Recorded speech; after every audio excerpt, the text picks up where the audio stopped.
And we're live. We're live, and we're ready and raring to go. Hello, everybody. Thank you so much for joining us tonight. We're very calm, very subdued this session, and I'm excited to get back into it. Thank you so much. If you've not joined us before, you have no idea who we are or what it is we're doing here. We are live from the apocalypse. We play tabletop games to raise money for progressive causes and good organizations.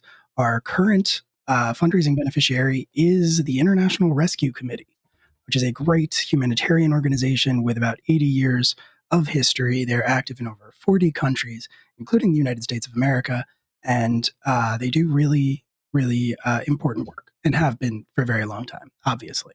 So the way we do things around here is we just ask that if you like what you see, instead of subscribing or doing the normal Twitch stuff, giving us bits, donating just directly or whatever, you take whatever money you would have given to us, your $5, your $6, whatever, and you instead give that right on over to the International Rescue Committee directly. At any point during the stream, ! Donate in the chat. We'll post the link. The bot will also be posting it periodically. If you do so, the McElroy brothers will interrupt whatever we're doing and yell at us. And of course, we cannot stop you from subscribing to the channel, especially if you have an Amazon Prime sub included in your Amazon Prime subscription. You should feel more than welcome to throw that our way if you are so inclined. All of that stuff goes back into supporting the channel. But we do ask, that if you have to choose a direction for your money, that you give it to the organization over us every time. Just because they will do better things with it. We just play games on the internet. They are doing very important, meaningful work in many, many parts of the globe. And it is very needed right now. So, that being said, also be aware that if you subscribe to us, Brendan Lee Mulligan will kill a dog, will murder an animal, and nobody wants that. He's a menace in these streets, and he must be stopped. Woo! Woo! But that's kind of what we're all about here. It's kind of what we do. This is class reunion. I don't have a button for this, but I should. Class reunion is it's a homebrew game that we play about a group of high school students from Ohio who have been transported into a fantasy world. They've been trapped here for 10 years, separated from one another. They have grown up and found jobs and callings and families and quests of their own. And now they have been reunited for the first time in 10 years by their role model and collective crush, Ryan Beckinsale. Dad. Personal hero and role model. Literal father, Ryan Beckinsale. Literal father? To one of us people here. Who could it be? And you've been trying to find where his corpse disappeared to since he was murdered on the streets of the Grand Library right in front of you, very tragically. Finally, you have located his body. As it turns out, he's up. He's moving around, and he's. I was gonna say he's looked better, but I don't know. It's kind of working for him, if we're being honest with ourselves. Looking good. So that is pretty much where we left off. You have you've invaded the Tower of Mortispire, the sanctum of the head of Barrow, the necropolis that has been industrializing magic item production. And last time you fought an undead monstrosity, an undead abomination that you thought might have been your friend Ryan, but twisted by dark magic. In the aftermath of that, Ryan revealed himself twisted by dark magic. Wasn't it that little girl? There was a girl, yeah, Harmony. Harmony, right? Harmony. Yes, Yep. you left her in the. She made some threats, and you chose to leave her in the bedroom. We equally made threats, I think. Yeah, we did. Mhm. We definitely equally made threats. Yeah, I'm not arguing that for sure. All right. But we, all of us, are not going. Well, actually, sorry. First, I forgot. We've been doing this now. We're going to do introductions for this game. That's a thing we do. Hello. Hi, my name is Will. I'm one of the GMs and the organizers at Live from the Apocalypse. I do mostly stuff here. I have been hyperfixating on a encounter management spreadsheet that is a lot, and you can find that on my Twitter if you want. It's up there. And that's really all I do. Aside from that, I run this game here on the channel. Yeah, just fucking grip it, baby. Thank you so much. Nice. Slop that Thank down, you. dude. Yeah, thank you, Crack Will. one for the big boy. Thank you so much for your donation. You're going to need all the help you can get tonight. So let's go ahead and mark that advantage in the pool. Thank you. Where was I? Appreciate it. Yes. Yes, we do appreciate it. Thank you. I run this game. I am going to be playing in Dead in the Water, our new game that starts tomorrow night. Runs for 3 sessions only. Come check it out. It's Monster of the Week. It's going to be a good time. I'll let JD talk more about that when it's his turn. But otherwise, that's it. I run Academy H. I run this game. I play in some others. If you want to keep up with any of that, just stick around here or follow us on the socials and all that good stuff. That's all I do. Yeah. JD, speaking of. Oh, dear God. Okay. Hi, I'm JD. I play Hunter in Class Reunion, my lovely non-binary ranger. I am also a player in Academy H, and I will be running Dead in the Water, which, as Will said, premieres tomorrow, which is going to be a really interesting time. I have never played with a group as chaotic as these 4 lovely individuals who I have collected to play on this haunted cruise ship with me. So we're going to see what happens. And Will said, it's all about the awful things I have planned for them, but I think it's going to be fine. I think it's going to be nice and normal, and I think they're just going to go on a nice trip.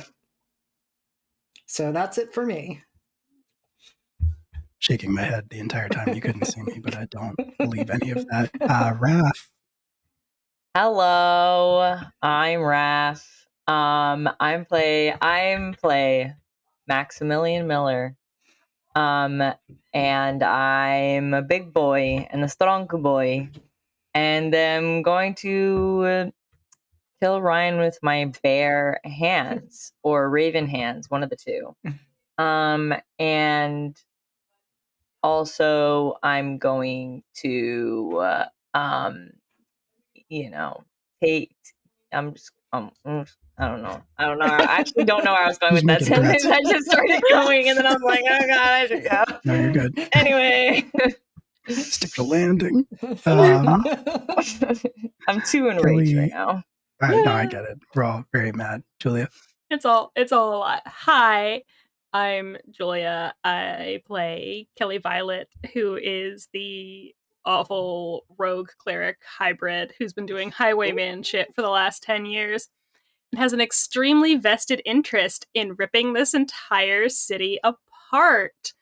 So we came here to bury Ryan, and hopefully we will still do that. It's just a little bit more work than we originally planned to get him in the ground. I also play in Academy H, which is the ongoing Masks game, which is a lot of fun. And I don't really do anything else creative on the internet. I'm mostly just here when I'm here. That's about it. Yeah. And Corey, bring us home. Hi, hello, how are you? I'm Wayne Hovacek. Or wait, no, I'm Corey, but I play Wayne Hovacek in this game. The greatest Gritsky player of all time, Paladin of Conquest. I had goals in this world. I accomplished them. I'm kind of just smooth sailing from here. Good thing to do now is just to put my friend Ryan to rest. I think hopefully his soul has moved on. It's time to put his body in the ground. You can find me at Scoochius. I'm new to Twitter, so if you want to come in, teach me how to Twitter. Teach me how to Twitter. No nudes, unless We did it. Jesus. He's on We Twitter. did it. Bingo. It worked out. That's what this game was all about Triple from the beginning. backflip, stuck the landing. Mhm. Oh, and this guy is Churro. He's around a lot, so if you see him walking around, that's what he's doing. Hell yeah. Really, he's always there. We can just only see him sometimes. Yeah, most of the time he's just sitting on my lap, tearing my Hell knees yeah. up with his sharp claws. As he is wont to do. As he should. Honestly. Yes. He deserves. Deservedly so. So true. All right. Well, that's our cast of characters and players. And now we're going to get into it. But Oh, what? we don't start in Mortispire. Exqueeze? That is not where we are beginning our session this evening. Torturing us. Is this legal? Sweating, dude. This evening, that's the wrong song. That's fine. This evening, we begin elsewhere in the city of Barrow. In fact, we begin far below the Sanctum of the Head, far below the tip of Mortispire, the highest point in the undead city, where chaos is currently reigning. People are screaming in the streets, undead and living alike. Fires have been lit. There's the sound of steel on steel. Cries of rage, cries of pain echoing down every alleyway.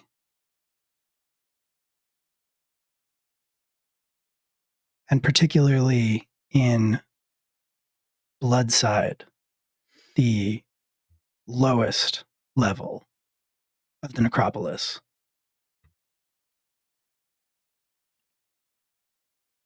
The factories are burning.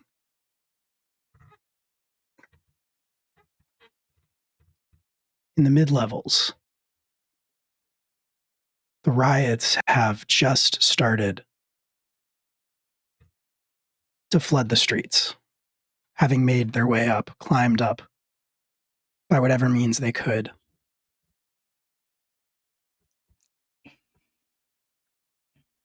And in a different building, in one of the other towers, not quite as tall as Mortispire, but demarcated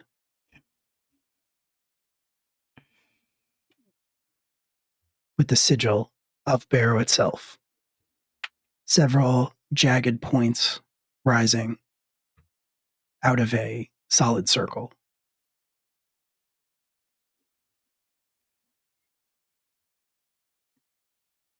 There's a room, a large room. And the majority of space in this room is taken up by an equally large and impressive wooden table with chairs set around it. At the end of the table, looking out a window down at the rest of the city, watching these fires spread and these workers flood the street and rise up, there's a shape backlit by the neon glow of the city lights only. The door to the room flies open, and a very panicked-looking undead person rushes in. Fear stamped across his face. He has the sallow skin, the yellow eyes, jagged teeth of the most common cast of undead that you've seen here in the city. But he is dressed much finer. than the ones you have seen, who have mostly been wearing worker coveralls. He hesitates when he sees the figure standing across the room, and he says, oh, I beg your pardon, Lord Marius. I was looking for the chairman. Marius, the vampire that you met at the blood bar with perfectly coiffed black hair and porcelain skin, red lips, turns around,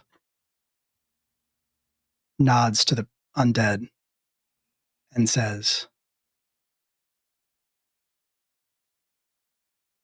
I am prepared to receive your message on his behalf. The undead stutters for a second, looking unsure, and then happens to glance down to the floor by Marius's feet, where all he can see is a hand and the arm it's attached to that lays there limply, and a small but growing puddle of blood. He gets over his stutter very quickly, and he says, My lord, you must have noticed the workers, they're rising up. Should we do something? And Marius turns back to the window, shifts his gaze up to Mortispire and says, Not quite yet.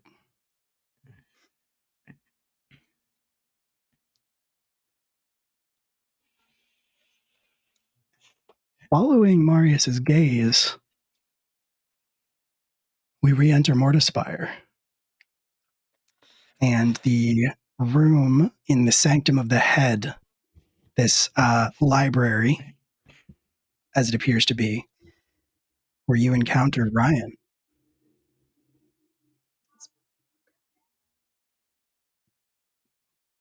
Now, when we left off, just to hop back a few seconds in time, Ryan had drawn this sword off of his back. Most of the possessions that he has on his person, he also had on him when you saw him in Calderon, the capital city. But the sword that he draws, you've not seen before. The blade is made of black iron and has jagged sections of its edge as if it had been chipped repeatedly against a hard surface. It looks to you like it wouldn't so much cut as it would saw. Oh, unpleasant. He pulls it out of the scabbard on his back, then looks at all of you just a little bit sadly and says, I'm going. That's not his accent. Looks at you all a little bit sadly and says, I'm going to kill you. And let's roll for initiative. Oh man, we gotta re-roll. Sure as hell gonna try. All right. I rolled two. I think I'm no longer big either. Yeah, that we did establish that has gone away. Yeah. Oh, I can make myself smaller. I just realized that. Yes. You And can resize then this yourself. garbage. Heavy dump. Yeah, sorry, that was my metal dice, which have destroyed that's awesome. me. All right. Let's see what we got here for Ryan.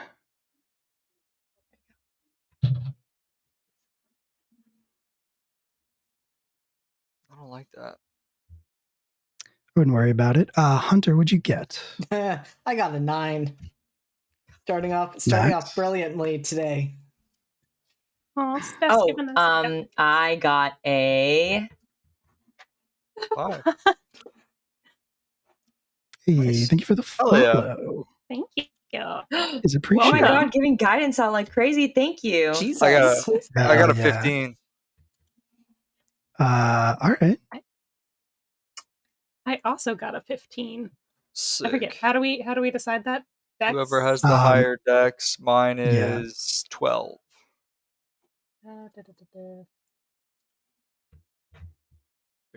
Mine is 15. I had a feeling. Shoot. I am. And then Speedy. I'm sorry, Max. I might have missed what you got. I got a 5. I didn't say it. I showed, not told. All good. Sick. All right. I will get these plugged into the overlay. But in the meantime, well, I will do that in a second. But Ryan is actually going to go first. Shocker. Of course. It is a little bit of a shocker. He seems very spry for a dead man. So. He does. All right. Well, the most obvious target is right up in front of him. So, Come and get it. what he's, yeah, honestly. Don't you So dare. what Ryan is going to do is Ryan is going to move 5, 10, 15, 20, 25. Oh my. I would like to hit him with a Um, stick when he comes in to my You range. can do Yeah. that. When he's You within got 10 feet of reach. me, I want to jab him in the eye with a stick. Yeah, All right. that's an 11 plus 7. It's an 18. Sorry to cut you 18 off. will, no, you're good. 18 will hit. So feel free to go for it. 18. Hell yeah. That's a D10 where I put. Oh shit! I thought I only needed D8s. What have you done? You fool. D10. It's a 6 plus 4 is 10, and I'm gonna pump a divine smite into this. 'Cause fuck this guy. Nice. Fuck this guy. He rolled up fuck on you, and this you're like, guy. absolutely not. Oh, awesome! That's an 8 and a 3, so it's 11. So I think overall, is he undead? Yeah. Right? GM. He is. Yes. Yeah. And nice, that's a 1. I do 12 damage of radiant damage and 10 damage of jabbing him in the eye damage. And that was you. That was with you smiting? Yes, that was overall. Okay. I don't know if it matters, but 11 of that or 12 of Uh, that, whatever it was radiant. Can you do a divine smite on an attack of opportunity? Can do divine smite on any attack you make. That makes sense. All right. You said 12 radiant, right? Yes, sir. And then the other one was piercing? Yeah. What was the total? I think it was 21. Sorry, no, 20. just the piercing damage. Oh, just the piercing? That was 10. 10. All right, cool. With a non-magical weapon. Yes, thank you for clarifying. Perfect. All right. You brace the end of your Gritsky stick against him, and it shines with your light of conquest, and he does, in fact, he tries to twist around it as he's running at you, but he doesn't quite make it out of the way. I think the point sort of scrapes against the side of the half plate armor that he is wearing, and he does wince, he does grimace as if it causes him pain. But we played different sports, but I know how he jukes. Absolutely. As he reaches you, the sword in his hand, you realize that as he's been running at you, he has been chanting something under his breath this entire time. And as he reaches you, the sword erupts with green flame. And he is going to attack you with it. I literally hate this Don't do it, DM. so much. Roll bad. It's gonna be fine. It's gonna be fine. Don't worry about it.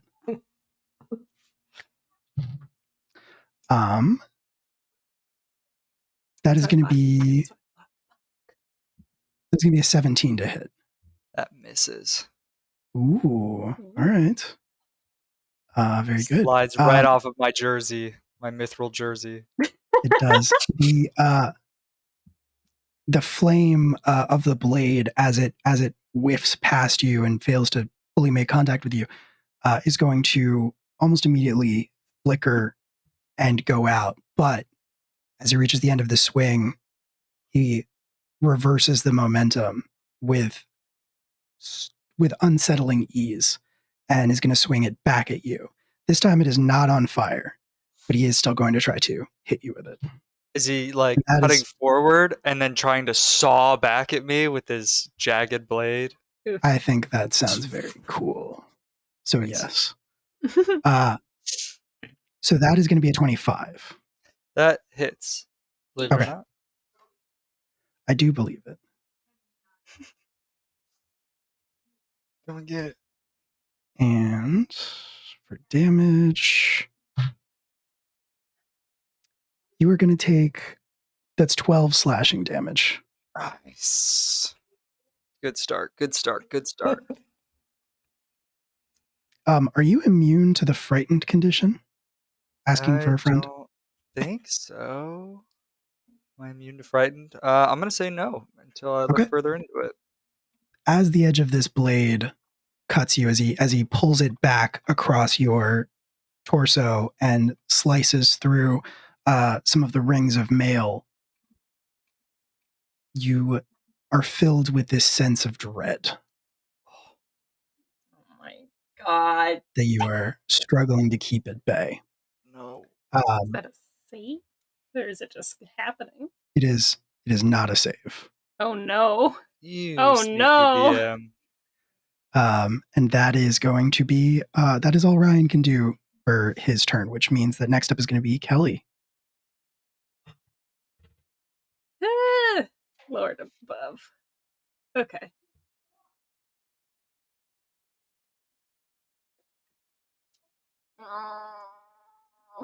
Also, don't forget we all have guidance right now. We do, but those are for That is saves, true. yeah? No, it can be for anything. Oh, You it can can? roll it for, yeah. It's just not Mhm. attacks, but like any, or not damage, sorry. Yeah, Any type of, anything like- but damage. Yeah, that's what I meant. Okay.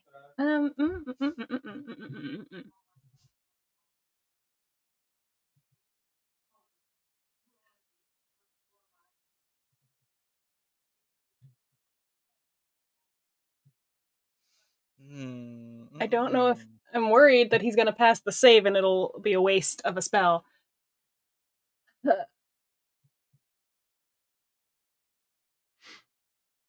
All right. I'm going to do it anyway, though. Kelly is going to cast Bane Nice. on Nice. Ryan. And what is the save for that? It's a charisma save. And I'm very, very scared he's going to make it.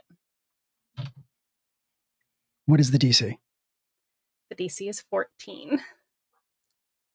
He fails. No way. Okay. Mhm. Nice. Okay. Eat it, So Brian. that means that whenever he makes a saving throw or an attack roll, he has to roll a d4 and then subtract that number from whatever he got. And Yes. it can last for up to a minute. All right. Sounds good. By good, I mean bad. Yeah, so that happens. And then I'm not going to move. I'm going to use my movement on my spiritual weapon to put it. Jesus. Sorry, this dude's dead. Brian Beckinsale? Oh, No, I'm just going to move him over there. oh, thank you. I appreciate it. Because I'm not going to lie, part of my anxiety was that you were leaving him on the board because he was going to get up. Well, I mean, he's still there. Who knows what could happen? Don't do this He to creeps me. back into the darkness when we're not looking. He kind of like army crawls. Do Back in spiritual there. weapons have their own movement, or do they just use your movement? I believe you can move them, but it takes an action. No, I think you can move it up to like 10 feet or 30 feet, something like that. I'm trying to look at how Give me a moving- second, and I I've got can that pull it up in my spell reference here. sheet. Don't you worry, I've got that spell here. You can move the weapon 20 feet per turn as Yeah. a bonus action. Yeah, as a bonus action, on your turn you can move the weapon up to 20 feet and repeat the attack against a creature within 5 feet. I don't think Yes.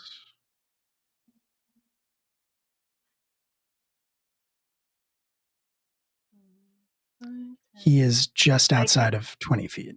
Yeah, well, I think- also the sphere is farther than that. Yeah, no, I can only So- get, I think.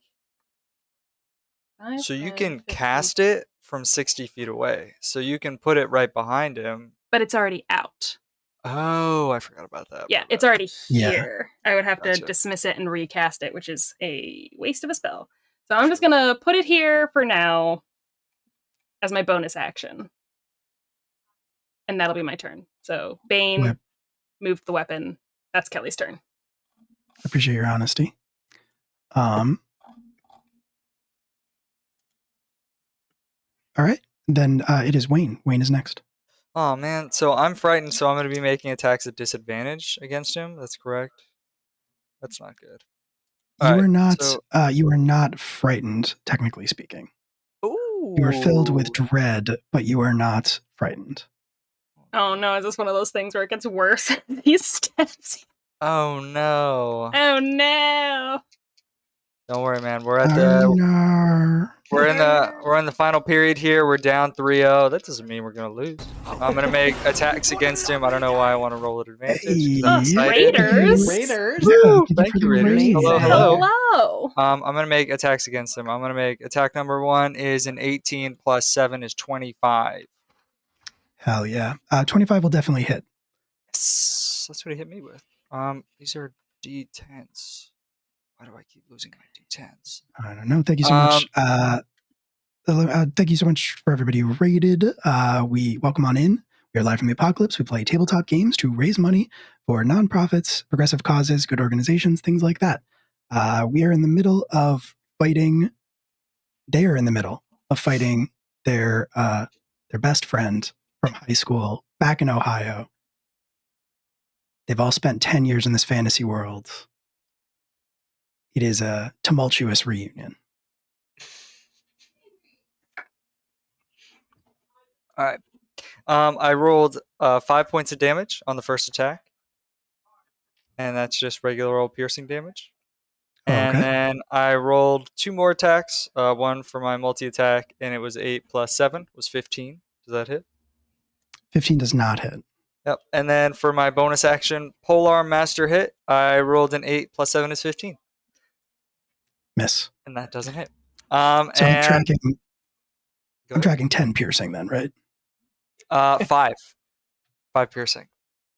5 piercing. Oh, that's even Yep. less. All right. Yep. Rolled a 1 plus 4. We're good to go. That's my turn, Goodness, baby. goodness. Actually, I want to turn back around and go over here. Be like, you're not my Brian. Or no, you're Brian. not my Ryan. You're He's Brian. like, you're right. I'm not Brian. Shit. We're putting you in the ground where you belong. Come and get it, big boy. And then I come to his behind, so he looks over at me. If you were talking to him, he seems singularly focused. He is not bantering with you at all. Nice. It's truly not Ryan Um, then. It's true. Ryan loved banter. Mhm. We Why all he hung remember. out with Max all the time. It's true. Yeah. Um, He's always bantering in the huddle. Just keeping the guys going, keeping them positive. so next up in the initiative would be actually Edmund. And I think Edmund is going to attempt. Edmund's going to try to be useful. Good man. He's going to do his best. He is going to, once again, you see him fish around in one of those mini pouches that's like covering him, and he pulls out another one of those little lenses that he used before when he blasted the undead creature with those scorching rays. But in this case, he is going to take this one and sort of crush it in his hand and fling the shards across the room as best as he can at Ryan. And as they make contact, Ryan holds his sword up to defend.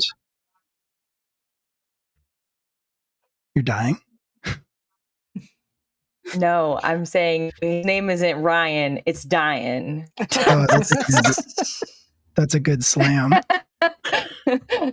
Thank you. Get him. Yeah, the sword in his hand immediately starts to glow red hot. And he is going to have to take a little damage and make a little save. Ryan, still with that same level of almost inhuman focus, tightens his grip on the burning hot sword. You can hear the sizzle as he clutches it tighter. That's with the Sans D4? What is it? -1d4. Oh, yeah, because Minus of 1d4 Bane. because of Bane. Bane. Oh, well, I mean, actually, yes. Does it just affect the next roll? No, It's, No. it's all over. of them It's all of them for like a minute, I think. for a minute. That's better than well, no, that is the opposite of bless. Yeah, that makes sense. Yeah. I mean, either way, he failed. Without the penalty, he failed. So Oh, gotcha. He is just eating the damage. But he does not drop his weapon. Oh, I see what you're saying. Sorry. He took the damage. -4. What is Edmund's DC? I think he still has it, even with a -4. He does. So he takes the damage, doesn't drop the weapon. But Edmund does his best. And then I think Edmund is going to, after casting that, Edmund is going to reach down to the other side of his belt and pull out one of those revolvers that you've seen. Cool. Wait, like various places. revolvers or caster? Revolver in this case. We were about to get so excited for a second gun. Sweet. I mean, it is a gun. It is a real gun. Yeah, but he's not going to shoot us. Listen, I'm never going to be over how excited we were to be shot with real bullets. It's like home. It's like home. Oh no. Anyway. He puts one into Ryan's chest. He puts one into Ryan's shoulder. Still. We love to see it either way. Still. True. And he is kind of looking at you, Kelly. I'm going to say he catches your eye and has sort of a panicked look on his face and is like, yeah, I mean, is this what I'm supposed to be doing? Yeah, we came here to bury him. Didn't think we were going to see him like this. We're still going to bury him. Right? Nah. Which brings us to Hunter. All right, I've had a lot of time to think about this. Like, Hunter has just been going through the stages of grief because they had accepted that the big, terrifying, malformed creature was Ryan. They accepted that they had to kill him. Then the creature died, and then Ryan appeared. So they've just been like processing that, and I think what they're going to do on their turn, I think they're going to summon Callisto. I think we need a storm horse up here. Let's get it. And I think as the energy coalesces into Callisto, and they just have their hand on the side of his neck, they're just going to look at Ryan and say, kind of in contrast to everyone else who's just like, all right, we're doing this, you're going to die. I think they're just going to say, you don't have to do this, Ryan.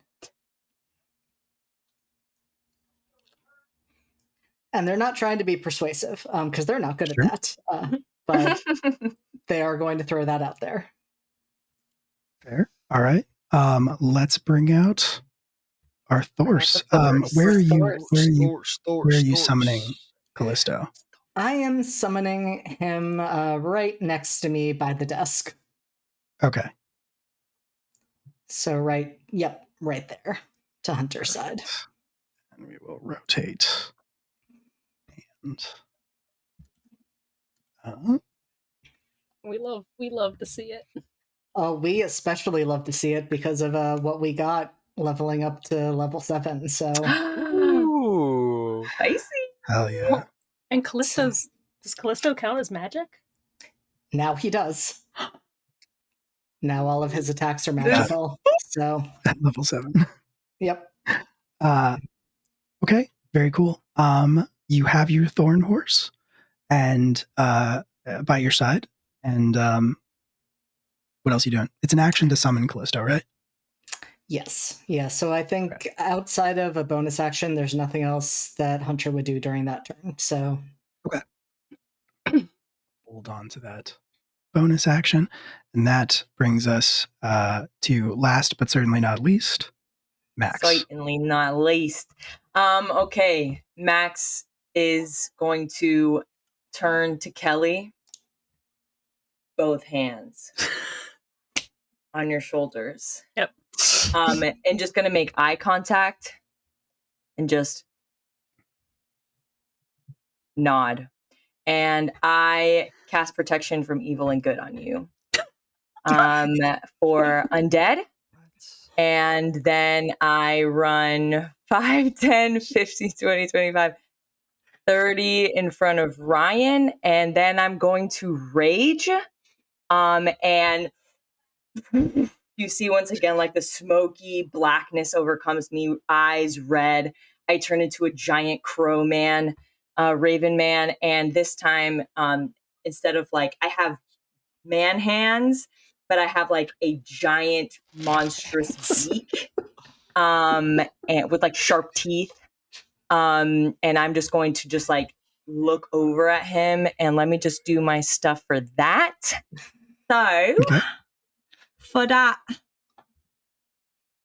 little shaky of the die. That's a 9 plus. I'm not doing damage, by the way. So I get 10 temp HP. And I will just stand in front of him. I'll take my shield out too, and just like I'll stick my face in front of his and just caw really loudly, like like monstrous, with my sharp raven teeth. Birds with hands. Yeah, man, Birds with hands. Birds with hands. Amazing. That's my turn. Love that for you. That's weird. And sorry. I think you know what protection from evil and good does, Kelly, but in general, you don't? No, okay. I do. Oh, you do. Okay. I do. I'm very touched. Oh, yeah, God. Just so everyone knows, including the DM, can't be charmed, frightened, or possessed. And you have advantage on saving throws against that type of stuff. Or no, you're not possessed already. But those people, those types of creatures, aka Ryan, has disadvantage on attack rolls. All right. Cool. And that's going to bring us back around in the initiative order, all the way back to Ryan. The first thing Ryan is going to do, standing between Max and Wayne, looking back and forth between the two of you, his eyes, which have become this shade of rust red, start to slowly pulse with light. And with an extra sense of weight to his voice as he looks between the two of you, he says, "Run." And I'm going to need you both to make wisdom saving throws. Absolutely. Max, you get the +2 to that. Thank plus, you. plus the guidance. Plus guidance. Oh, plus guidance. Oh, yeah. I'm Wait, probably do we gonna all need have that. guide? My Yeah. wisdom is bad. Steph gave us all guidance because Steph's the real one. I'm gonna save that one because I got a 21. Wait, it was wisdom, right? It is wisdom. Nice. Um, Oh, I got a 23 actually. so interestingly, So I'm gonna use. I'm gonna need you to the roll that guidance. again and take the Absolutely, lower yeah. of the two. Oh, so Absolutely, yeah. disadvantage? Probably this roll. So wait, hold on. Let me do the math. Okay. Can't get much lower than that. So Only Wayne has disadvantage. Oh, only Wayne? My first roll was Yes. the worst one, so it's okay. Okay. The worst one ever. What was your second roll, Wayne? I got a natural 13. So 13 plus 4 is 17 plus 2 is 19. Okay.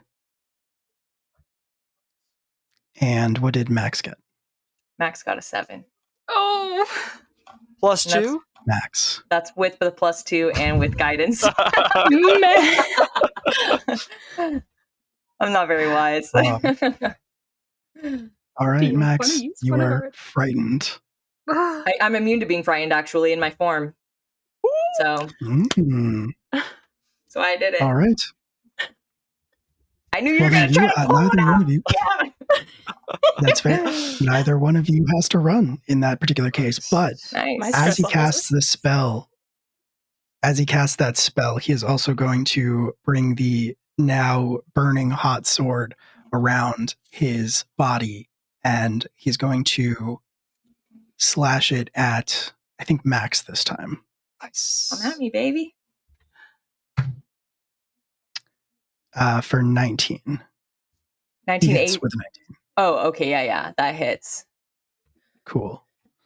Then you are going to take, this is slashing damage, so it should be halved by your barbarianness. It is 13 points of slashing damage. So you Is take that pre-cut? 7? Oh, Pre-cut. It is not. Pre-cut with protein powder? Pre- Okay. pre-sliced. So I take 7 points. Perfect. Thank you. Yes. And yep, that's what Ryan's going to do. Perfect. Which Cool. means that it is now Kelly's turn again. Okay.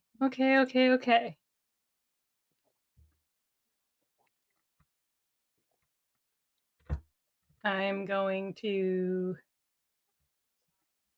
continue to stay where I am. I am going to cast Guiding Bolt at 2nd level on Ryan. So I have to make a ranged attack, which is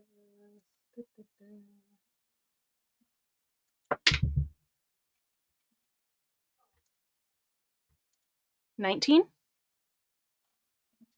19 hits. Okay. So that's Hell yeah. going to be Let's go. 4d6 of radiant. 4d6. So 5. Get back here. Okay, so that's 17 points of radiant damage. The next person who makes an attack roll has advantage on him. And then for my bonus action, I'm going to move the sphere 5, 10 up here. Do diagonals count as, is it the same as Pathfinder? Does a diagonal count as 10, not 5? The first diagonal move counts as 5, and then everything after counts as 10. Okay, so then I can get up here with my movement. That makes me 5 feet within him, which means, according to, if I get within 5 feet while making the 20-foot move, I can try to make an attack. So the spiritual weapon is going to try to bop him as well. Ryan really thought he had something going here. Yeah, right. I mean, he's not down yet. I don't think it's going to hit, though, if it's a 16. 16 doesn't 16. hit, right? 16 does hit. Really? You're kidding, DM. Okay. 16 hits. Okay. Might as well start digging a grave now.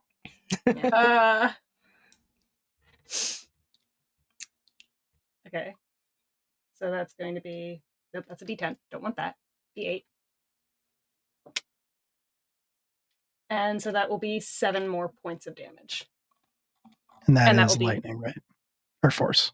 It's force. The lightning marble is just for the flavor of it all. Right. Because it's force lightning. I remember Because now. it's force lightning, remember? Cool. So. Yep. So All that's right. gonna be that. And that's Kelly's turn. Ryan is just so kind of getting smacked around a little bit here in the pocket. Wayne, speaking of the pocket. Take that advantage and Yep. smack the I shit out am of going to it. take that Mhm. advantage, but I also have a question. There's an optional rule in 5e where you could flank enemies, but it's up to the DM whether or not you want to actually use it. I think you get advantage if you have another person on the other side. If they're You do. I think we have been using that because of Kelly's sneak attack, sick. if I Heck yeah. remember correctly.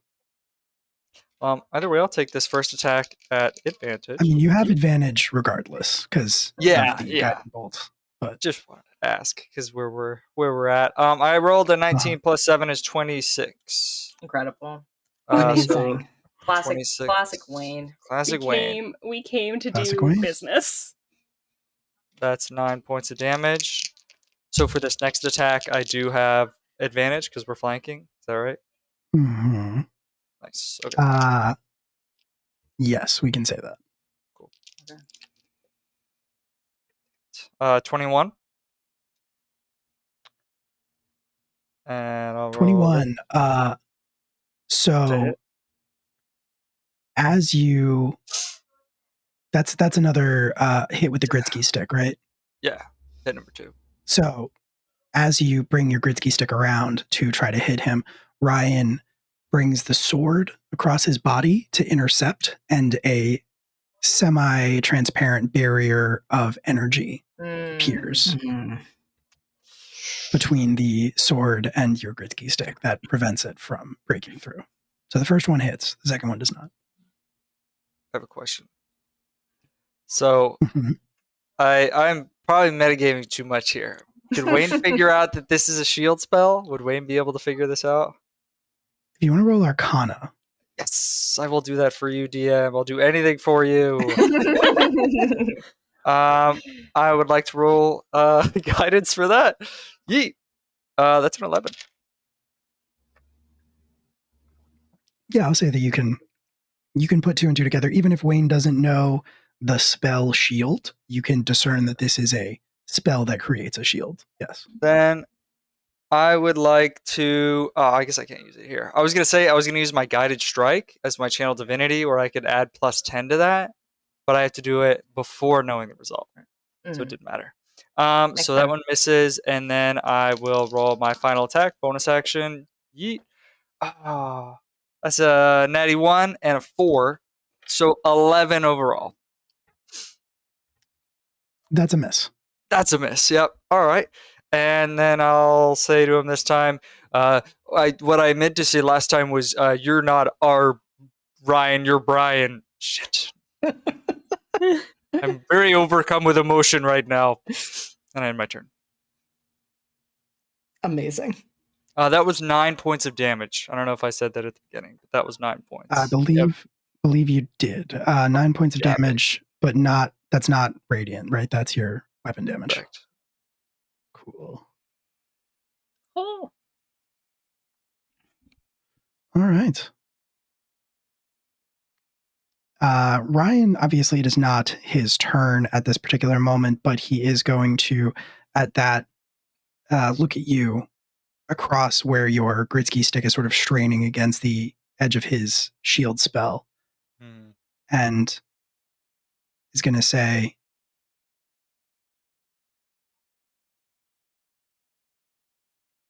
"That's just it. I am."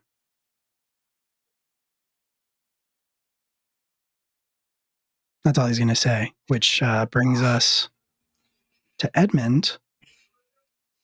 Good old Edmund,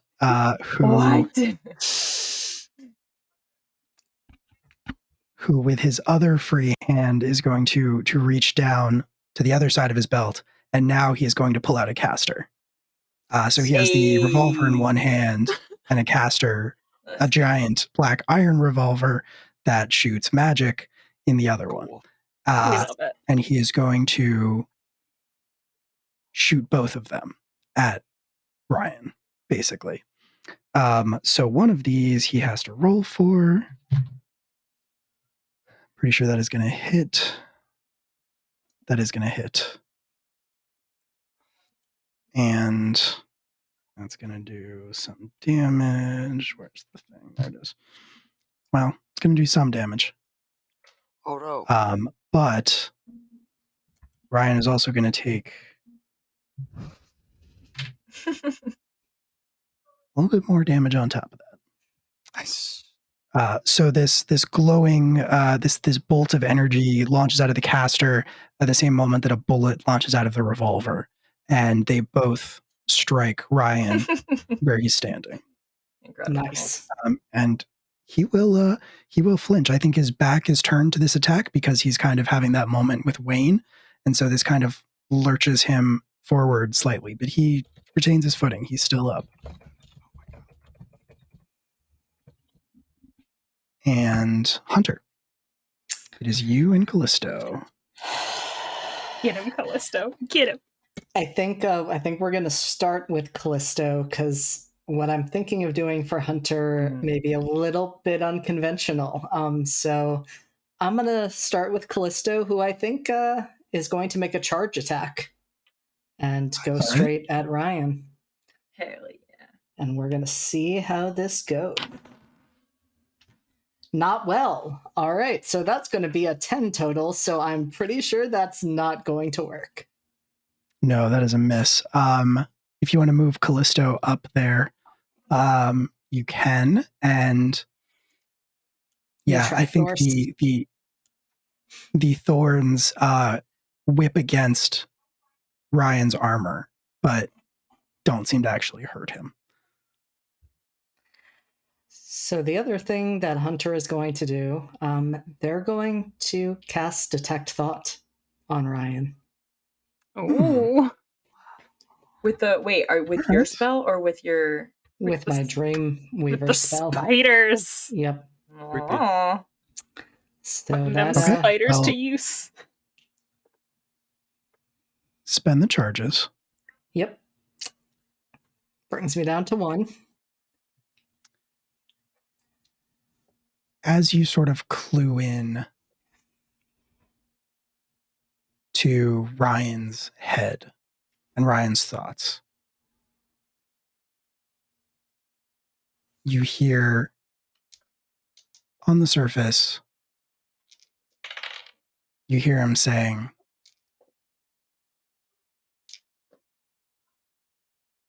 "This is the only way. This is the only option.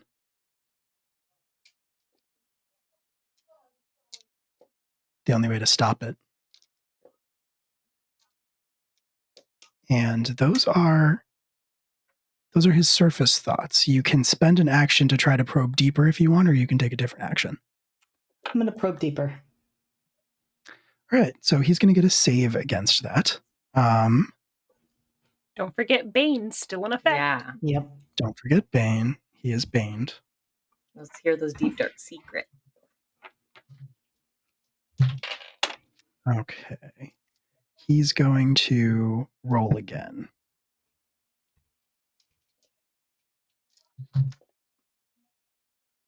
What is the DC? What is the DC? I forgot that. It's 8 plus your proficiency plus your spellcasting modifier. Oh, God. Well, Okay. this is from druid, so probably the wisdom. spiders. This is from the spiders, so I think it's fixed. Oh, Yeah. Yeah. Let me And I see. cannot Oh, that's a good. Whatever quite recall. he Oh, rolled. Actually, It's one more. Yeah, what did he roll, DM? Because it's one above that. I I'm looking have to see it. if I have the notes. Yeah, I was I going. have it Nine. right here. It's 15. Yeah. It's 15. 19. So the save DC is 15. Okay, You try to probe you try to probe deeper with Ryan into Ryan's thoughts, and you don't get words. You get more of a snarl as he just shuts you out. You get locked out of his head entirely. All right.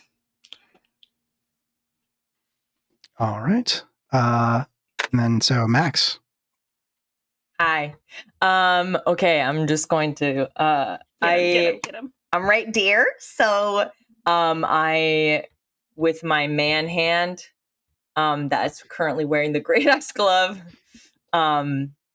I'm just going to like swing down at him. Oh, that's right, I forgot we're not rolling with 20. Don't forget you have advantage because you're flanking. Oh, that's right. Let me just roll separately. Actually, I have 2d20s right here.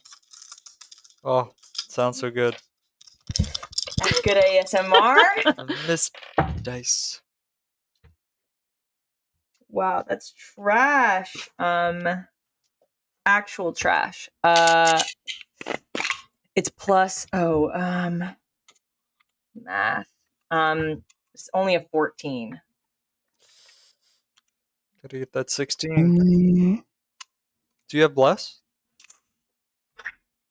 Do I have bless? Yeah. The +2 from standing next to. No, didn't somebody give us bless, or did Guidance. you use No, yours I used already? it for my Oh, wisdom bad. save. My bad. Guidance, wisdom yeah. save, which I Shoot. didn't need to. So 14 does not hit. 14 does not hit. Okay, I'm just gonna roll again. Still attacking him. Come on, baby. Okay. Let's go. This Let's is much go. better. This is gonna be a 24. Yes. 24 Nice. hits. Cool. Okay, so a couple of things happen. I want to so I purposefully miss with my first one. Yeah. Of It also means course, you missed things on of purpose. course. Yes. And then I want to come down and just like cut at him. And let me roll my damage. I don't know what I'm doing. Let's do that first. Let's do 11 plus, so 15 damage. And then after I cut him, I want to just like grab him by his shirt and just pull him real close and say, "No, you run." And he has to make a wisdom saving throw. Nice. We love it. Oh. What is the DC he has to beat? I wrote it down. The DC is very low. It's 13. But he does have Bane. Okay. So He does have Bane. That is true. Let me factor in Bane. Okay. So you are. That's a barbarian ability? That is a warlock ability.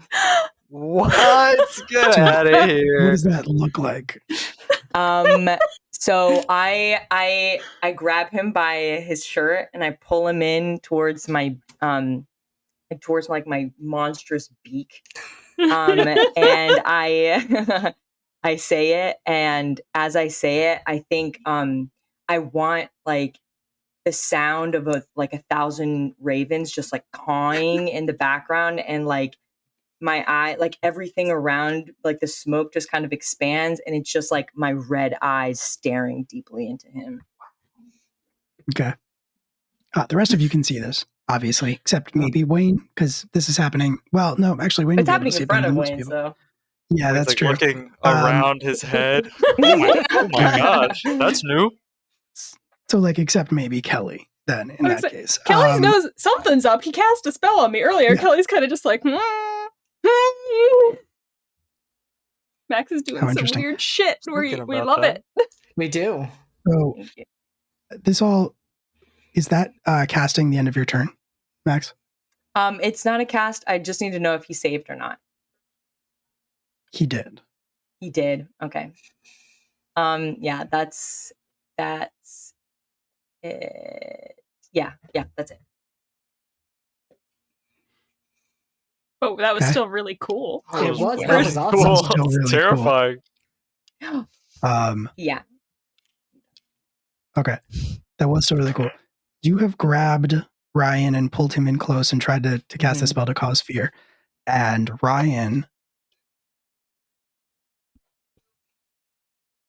kisses me. Right on the beak. Right on the beak. On the open beak. Ryan's gonna say, actually, as he looks at you, seemingly unaffected by your spell, he's gonna say, "Time to give you what you always wanted, Miller." Oh! And he is going to momentarily jerk his head back, and then he's going to try to bury his fangs in your neck.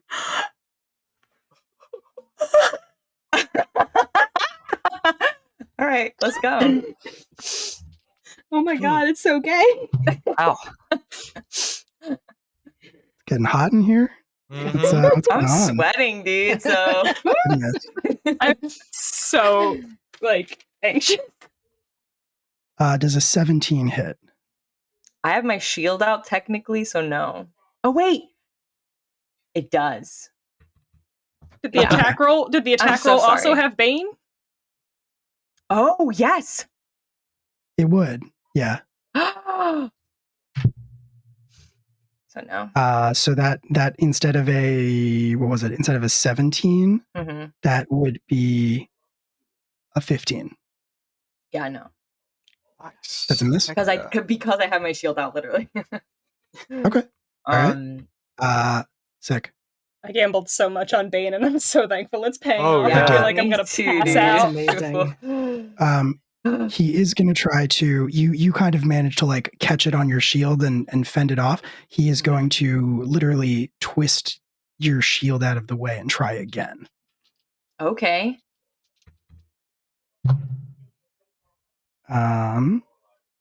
And this time, I don't think your shield is going to save you. It's a 21. Yeah, with that's Bane, definitely- let me roll that. Oh, So it's a 19.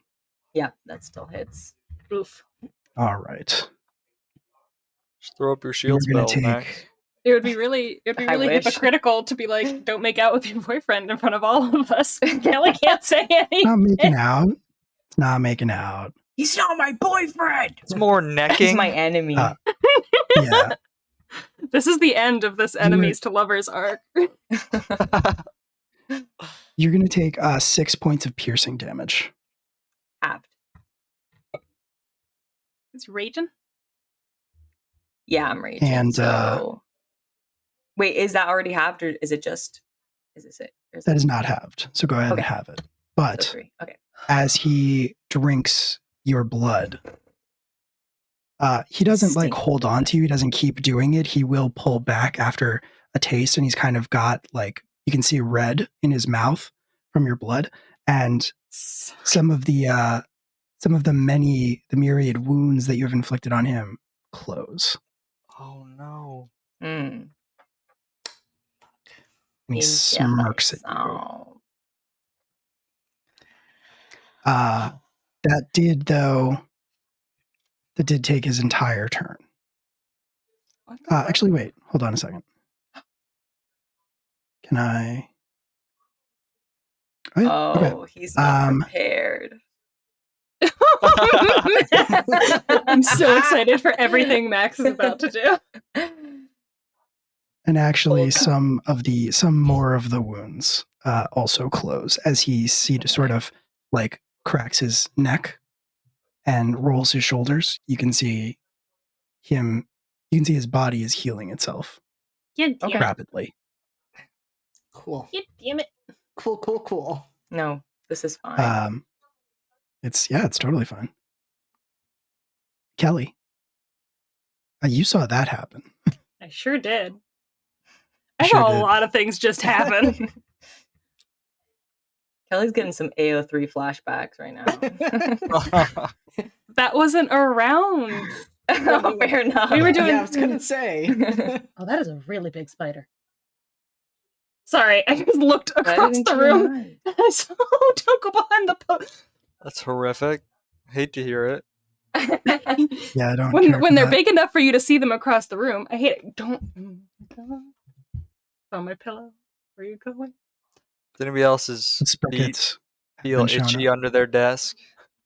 Yeah, Someone's I can running definitely over feel them. them. Mhm. I don't know where creeping he's up. going. Okay. Sorry to derail, but no. No, that's fair. He's Love cheering you on. Yeah, It's he's the a friend. madam. It's Madam Sudeikis.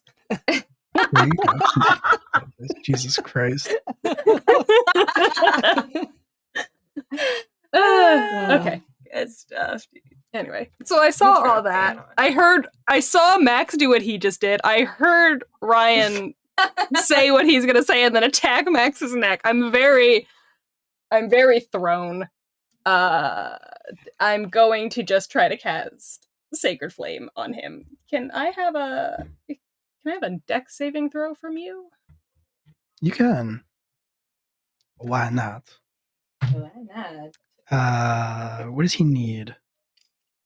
He needs a 14, but don't forget Bane. Right. Okay, even We without won't let Bane, you he forget fails. it. Bane is not. easily the best thing I've done since we started this entire campaign. Honestly, I it's am an not MVP going move. to let Bane it is go. great. It's amazing. Bane's pretty dope.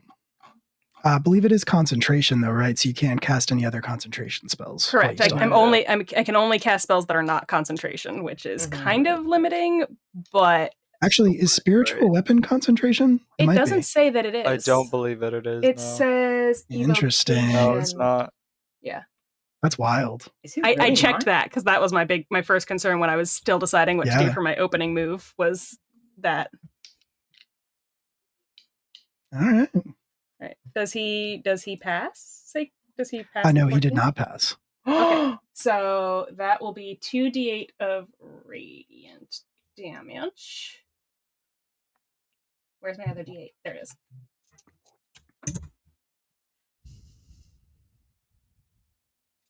Which is only 8 points. So 8 points of radiant damage, and then the spiritual weapon is going to try to hit him for some force lightning.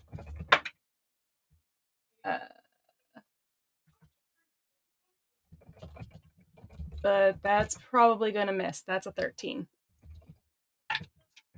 13 does miss. Yeah. So he takes the radiant damage. Your man just The I imagine the force lightning, the spiritual weapon goes in and just kind of like pings off the back, like the back of the armor chest plate, just yeah. like a marble, Yep. I think so. like the little glass marble it is. And The then little glass marble it is. Cute. I'm gonna take Just a a 5-foot step closer. Okay. Yeah, and that'll be my turn. All right. Just hedge a little bit closer to whatever the fresh fuck is going on over there. Only good things. Man. Wayne, you're up. My turn. I'm gonna roll some attacks at this guy at advantage, I believe. Yeet. It's a 25. I'll That roll. hits. Yes, heck yeah. That's a 2 plus 4 is 6. A fat 6 though. Second attack here. Yeah. Yeet. Oh my god, that's a 10. That hits, right, GM? 10 is a miss. Can I like hit his pinky guy. toe though? Like, can I? Yeah, you can hit his Nothing? pinky toe. But it's like not forceful enough. I cut his No. nail. All right. Yes, he actually needed to trim his nails. You did him a favor. That is a 13, but I think I already used guidance, right? I think I did. Yeah, I think you've all used guidance at this point, except maybe Hunter. Not sure. Hunter hasn't yet. Nope. Okay. I clip his pinky toenail and I end my turn. Nice. Nice. Did He's do a little wearing bit of those, damage, like- though. You did like Those thong sandals, right? The flip flops. Holy his God. toes are out. Clip. for free. I don't think so. This is right.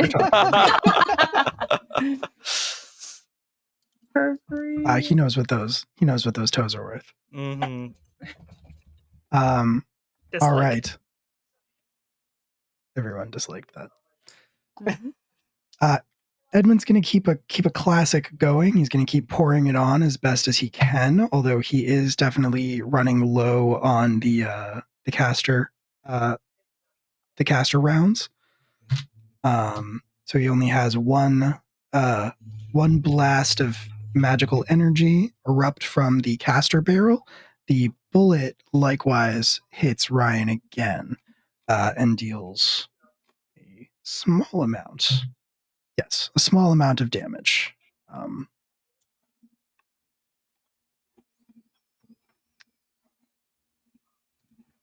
Which means that it is Hunter's turn. So Hunter is now at the point after seeing what they just saw, where the bow is out and ready to go. And before they take their first shot, they're going to look at Ryan and say, "Not my max."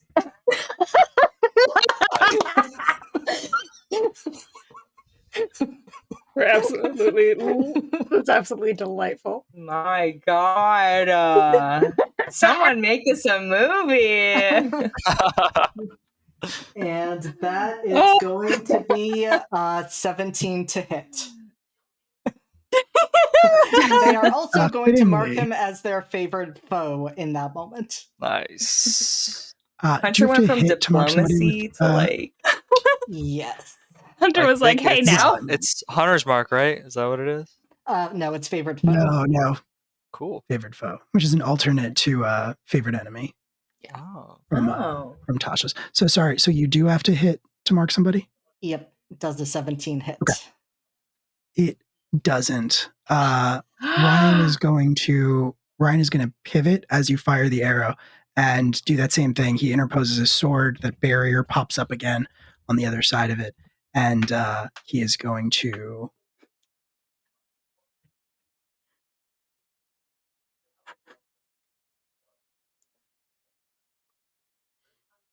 It's such a. I'm just thinking. We're going through it tonight. We absolutely are.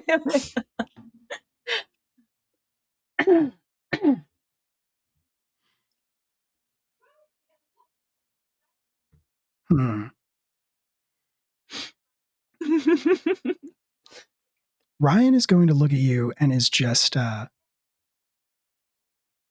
he blocks your arrow, he deflects the arrow, and he just starts laughing at you. Not a big laugh, just like a chuckle.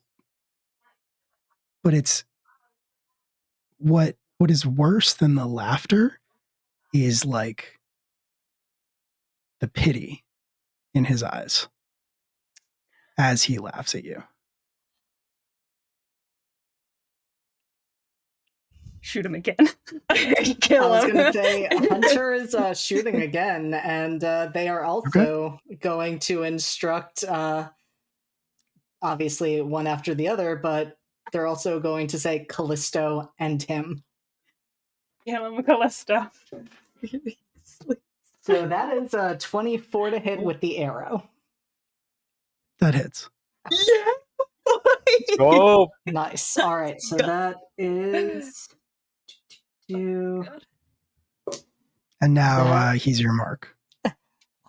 That so is your favorite foe, rather. 9 points of piercing damage. Okay. Magical piercing damage. Nice. Does a 16 hit from Callisto, mauling him?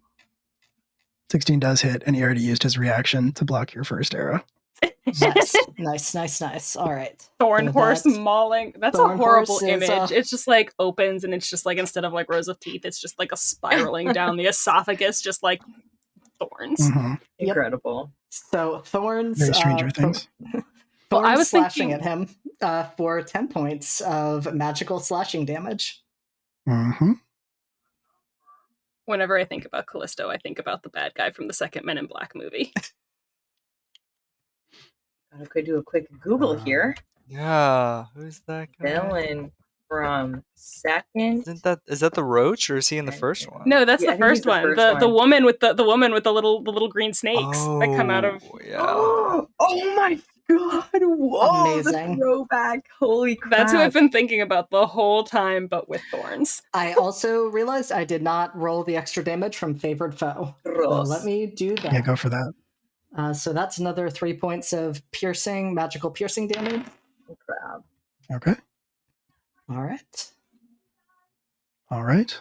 And Max, you see shit, Hunter. turn. I'm sorry, Oh, gosh, you see wait a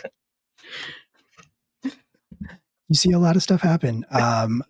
Ryan just got shot with an arrow. Ryan just got God. mauled by Callisto. And Ryan also laughed at Hunter. Yeah, no, I hate that. It's your turn. Okay. Yeah, it's my turn. Bitch. My turn. Oh my god. Okay. Oh god. Okay. Oh wait, I'm rage. Okay, never mind. Sorry, I'm going through many things in my mind right now. So much is happening. I'm so sorry. Okay, I am going to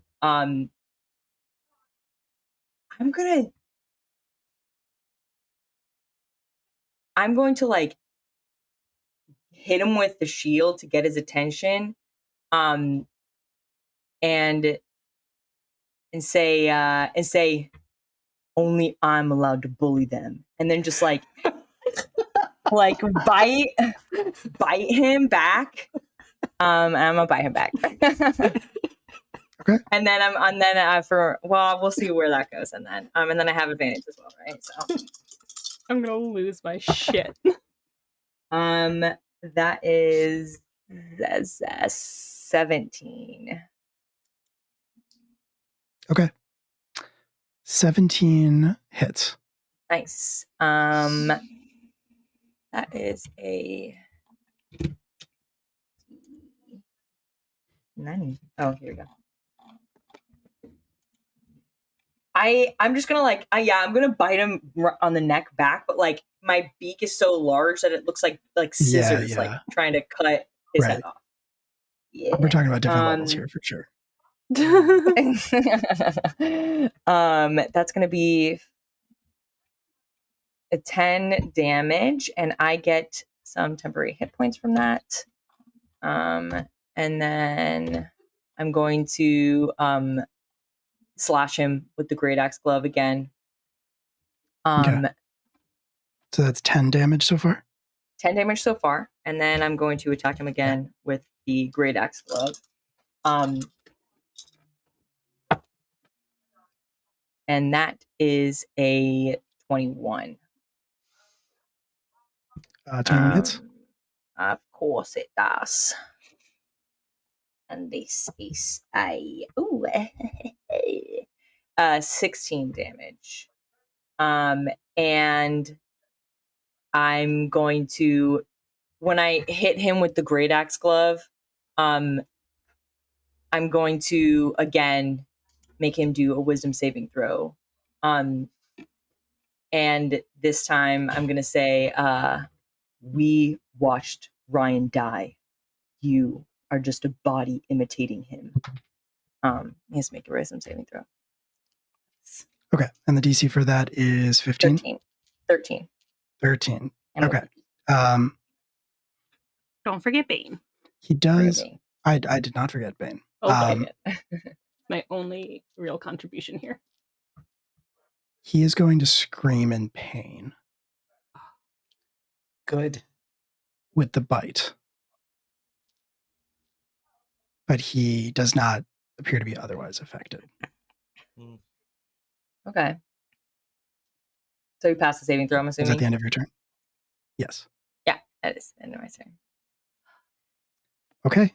Ryan is going to wrench himself out of your bite, out of the grip of your jagged beak. And he is going to whip his sword around and slam it point first in the ground as he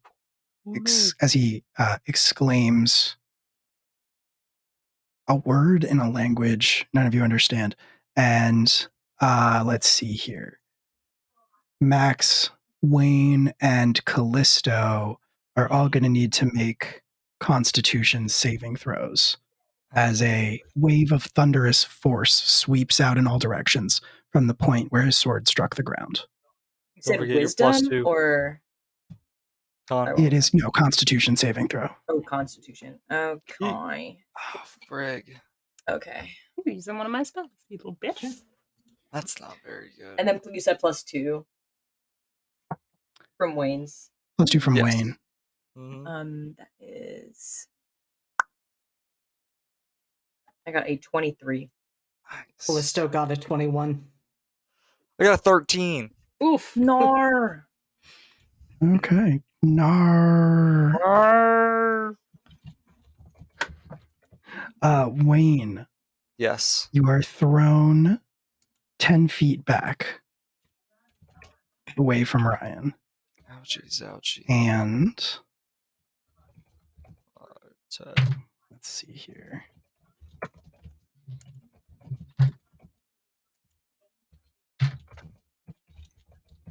Wayne, you take 17 points of thunder damage. Ouchies, ouchie. Callisto and Max take half of that and are not pushed. It's what type of damage? Thunder. It would be thunder damage. Oh, okay. So half of. I'm trying to do math. So it would be how much? Half of 17 would be 17. rounding down. Yeah. Oh, Okay. okay. Half of 17 rounding up for us, right? I think it's always rounding down. I think. It's down. Save a point of damage. Why not? Yeah. But I mean, you know. Either way. Sure. Yeah. In the aftermath of that, I mean, Max and Callisto are not thrown 10 feet back, but are thrown back a little bit, are still left sort of straining against the push of this of the force that erupts out of his spell. And Ryan, you realize Ryan is still using the sword, but now to support himself. He seems to be using it to hold himself up. Done so. He is gonna look around at all of you. And he's gonna say, none of you understand. None of you know what I know now. It's not your fault. I was wrong.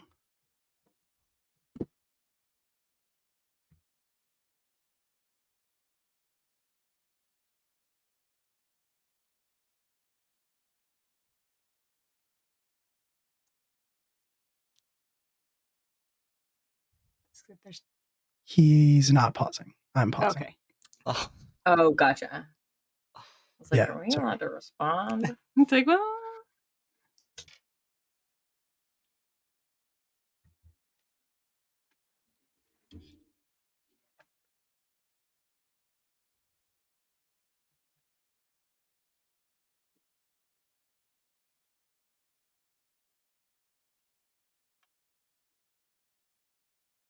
But he is gonna. His lips do draw back from his now fanged teeth in a sneer. He's gonna say,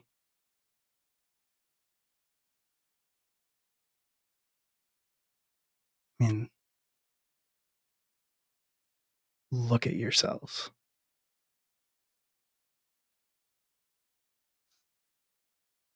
He looks at Max very pointedly and says, what you've become.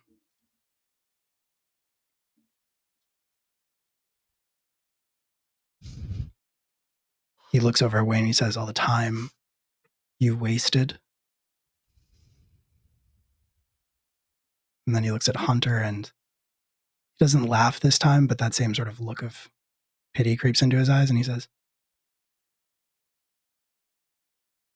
he shakes his head and he says, you're not even real. And then he stumbles. Excuse me? He stumbles and blinks at Son of a existence in god. front of you. There's nothing to roast me about. He knows Yeah, I'm fucked up. Was that Kelly? Kelly knows how fucked up she is. She doesn't need him to tell her. Damn, boy, that's rude. Blink back. Yeah. Scaredy does cat. What the fuck? Ryan, what the fuck? Are we still in initiative or? Yeah, I guess, There are is no he just enemies for you invisible? to fight unless you want to Okay. fight each other. No, I want to immediately start just like tearing this room apart, absolutely wrecking everything, and trying to find him. Like finding footprints, Okay. finding smell, like anything. I was gonna say, Trying to think of who would be. I think Kelly, if you want to roll Arcana, actually, no. As you start ripping the place apart, I'm still in rage. So I'm Edmund, just like, yeah. Yeah. Edmund is gonna. I mean, he's not gonna get anywhere near you, but he is gonna say loudly enough for you to hear.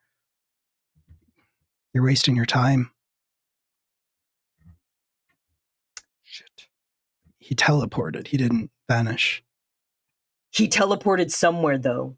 yeah, not here, Max. That would How defeat the far could purpose. he go? Miles, potentially. Which honestly could Not just be outside of down the at the city. bottom of the stairs. Yeah, I mean, Edmund does say not outside of the city, of course, but it could be anywhere in the city. He's a vampire now. I'm assuming we can always ask that.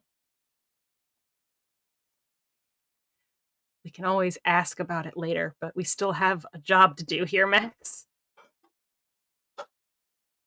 Which Max just kind of throws himself on the ground and just starts like pounding until he loses the rage and just kind of turns back into himself. I've got.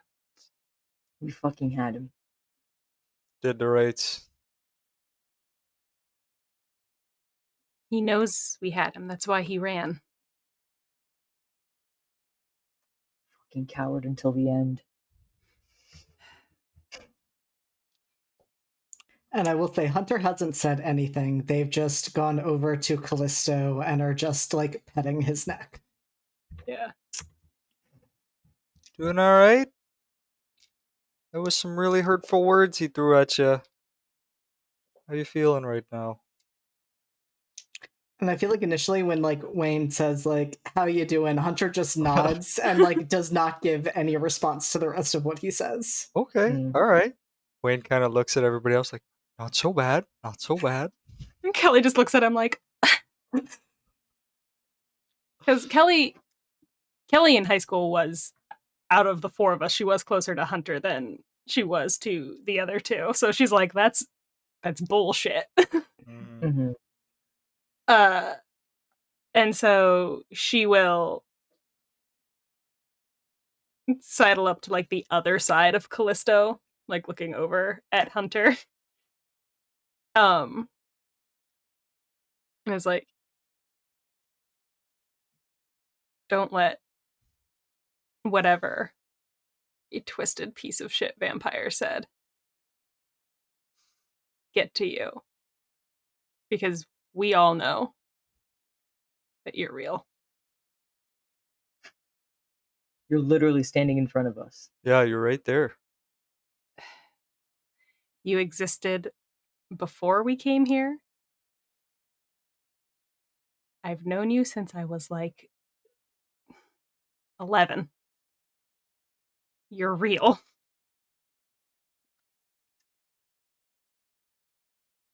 And I'm gonna touch him just to prove it.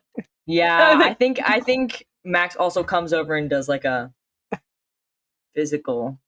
I think Kelly reaches over and she can't quite reach over Callisto all the way, so she just like does one of those things that just brushes her fingertips just like straight across your face, just like really awkwardly. And then Max comes over and does the proper thing, but just like a quick, just a. And then And Hunter's quiet for a few moments and then says, I looked at his thoughts. He just kept saying, like, I have to do this. He just kept repeating that this is the only way. I couldn't see more than that, but I don't know. I don't know what he's seen that makes him think this. Kelly's gonna look over at Max and at the tattoos that have appeared, crawling the dark veins that are there, and she's gonna, she's gonna keep that one to herself for right now. But she has some thoughts on what he could mean. Well, he did a shit job of explaining himself. Yeah. Also, none of what he said makes sense. This moment as you're standing around talking about this, it's interrupted as you feel Mortis Spire start to shake beneath your feet. Excuse me? It only lasts about 10 seconds before it stops, but... Oh no. What does that mean? Is there there's a window in this room, isn't there? Yes, no? There are several windows. If I go to one, can I see anything? Yeah, so if you move to the windows, you see very much the same things that you have seen looking at the other ones, the ones in the bedroom, which is to say that you can see the city far below you, but that is about it. There is really, aside from the door that you came in through, there is really only the door that Ryan came out of, the heavy metal door emblazoned with the crest of Barrow. And there's no knobs on it. There's not. All right. Also, side note, DM, I passed the saving throw. Okay, good. I'm glad.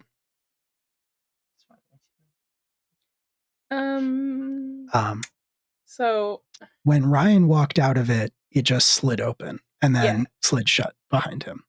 Which way? Like up and down or like pocket door? Side to side. Pocket door. Pocket door. Pocket door. All right. Can I investigate the door? Can we use our hit dice, please? Oh yeah.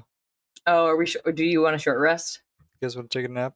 Not a nap, but like just a short rest because we still have potentially shit to fight. I'd say that the conversation you've had thus far would constitute a short rest. You can spend hit dice if you want. Okay. Nice. Nice. Yeah, thank you, DM. Yeah. Thank you, DM, so much. What are my hit dice? God damn it.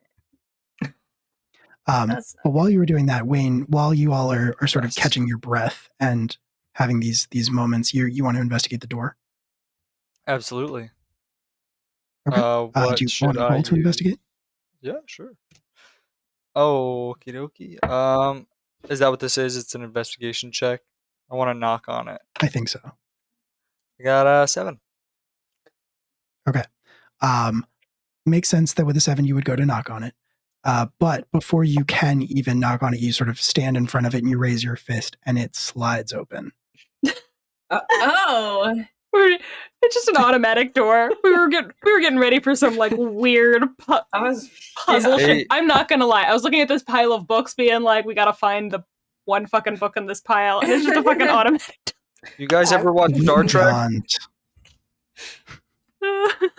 Trying to just open. the room beyond is dimly lit, and it takes a second as your eyes start to adjust, but beyond, you can see the outlines of tables and objects sitting on top of them that almost look like equipment of some kind, almost look like something you might see in like the Avalon High chemistry lab. Max doesn't know what that looks like. Yeah. Yeah. You I always was miss the our same. lab. But I didn't even ever take chemistry. I never Sure. was that advanced. But as you look into the depths, we're going to take a break. Ugh. Aw, Come on. Spicy, spicy. it's so spicy. We're I going to take a so 10-minute break, and then we will return and pick things right back up where we have left off. Don't go away. Stick around, and we will be back very, very soon. Thanks so much for sticking with us. See you in a bit. Hello, everybody. Welcome back. Thank you for sticking around. You're still live from the apocalypse, and this is still class reunion. And things are going fine.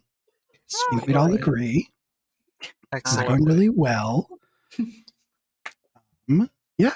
So, actually, get right back into where we left off. So you have been you've been standing here in the library of the sanctum. The dead. Wait. What's up? Sorry, I was gonna ask which of these doors do we need is the one that opens so that we can stand near it, but I don't. It is the one. Let me see if I can. Is it closer to the book pile or oh It's over there. It's over here. I apparently can't ping, but it is moved down a little bit, Wayne. Actually, here, let me just because you can kind of see in a little bit. So let me clear off some of that Oh, my fog, junk. just a little I bit. just want to More know where map little over one. there. Okay, so it's this one. Oh, Mhm. gotcha. Okay. So we should be over here. Oh, okay. Yep. Let me grab Um, Ryan though. Fake Ryan or Trash. real Ryan? Both. Both. Actually, fake Ryan's my Are friend. you writing Callisto now? Yeah, actually, I'm writing Callisto now. We love it. Edmund is going to be up here next to Kelly. Yes. So, yeah, the door slides open. You all kind of move across the room, but while these other conversations have been taking place, I'm gonna say that a couple things happen at roughly the same time. All of these different conversations about Ryan and everything that happened are taking place. Wayne, you move across the room to examine the door, which Mhm. slides open completely silently. Mm. And Hunter, as you were kind of just standing there contemplating Callisto, well, contemplating what you heard while petting Callisto, what is your passive perception? My passive perception. Oh, dear God. 19. Jesus Christ. That's really That's good. very good. That is really good.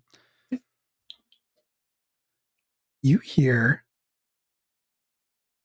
from across the room sort of a scratching noise.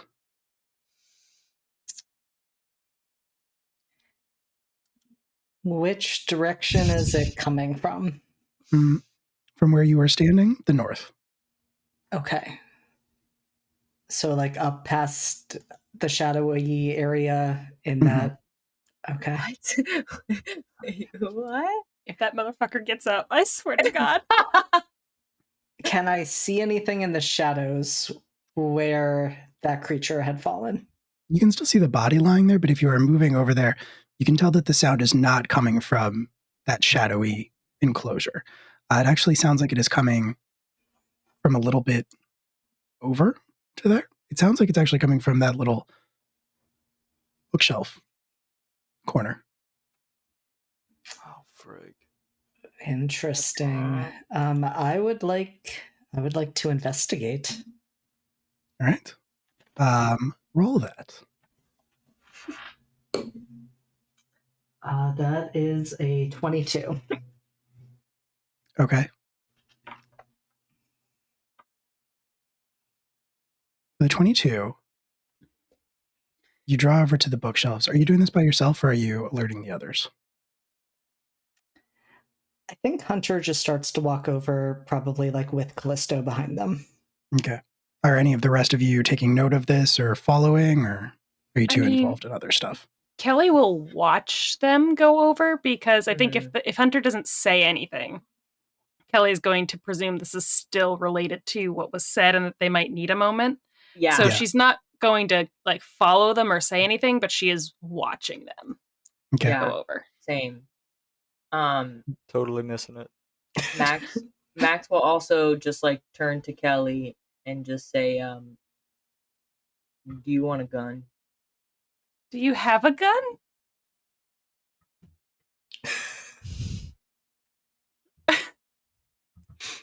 I want to kill him with my hands. It only has one bullet though. Okay. She's gonna nod and she's gonna tuck it in her belt. This is a caster, right? Yeah. Okay. All right, cool. With how many bullets again? One. Yeah. One That's all he needs. one one shot. That's all we need. One All shot we of need. magic One missile. shot. I Yep. say one shot to the temple. He's out. Can you imagine? Can you imagine just walking in? Just Credits roll. Right. Anyway. Hunter, with that investigation roll, you start following the sound over to that little alcove area. And as you draw closer to it, the sound grows louder, but only marginally. And you end up being able to determine that it is in fact coming from behind the first shelf. It's just sort of this scratching or tapping sound. You're not really sure. It's not rhythmic or anything like that.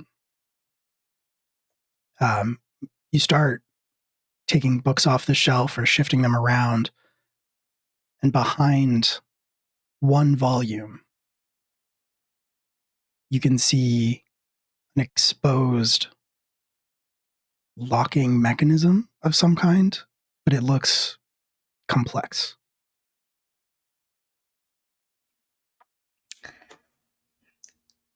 And I think seeing that at that point, they're probably going to look to Kelly and say, there's a lock over here. I'm gonna come investigate that. All right. When Hunter pointed out, Kelly, you can see it, no problem. It is definitely a lock of some kind, but it is not like any you've seen before. It is very complicated. Mm-hmm. Edmund, who has followed you over, looks at it, kind of cocks his head and says, I've seen this before. Seen it where? In one of the factories? Is it a design? I mean,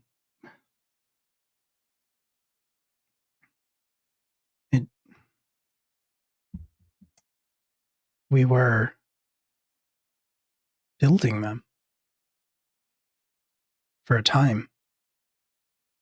Not sure to what end or purpose. They never told us that, but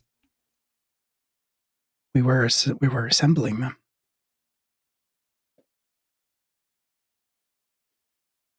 I worked on that line more than once.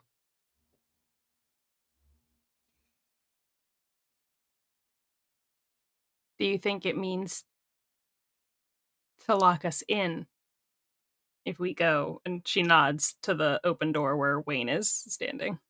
No. He steps back and he looks up at the shelf and he says, if I had to guess, I'd guess this isn't a bookshelf at all.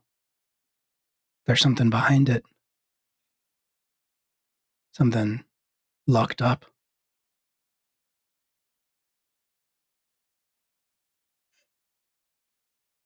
How hard are they to break?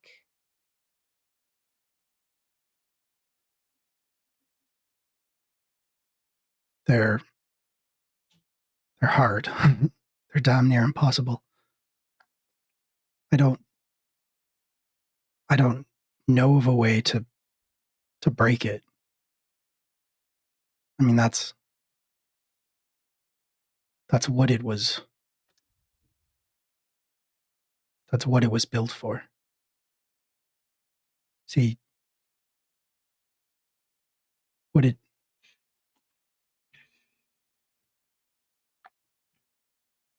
it does is you can only open it if you know what's on the other side.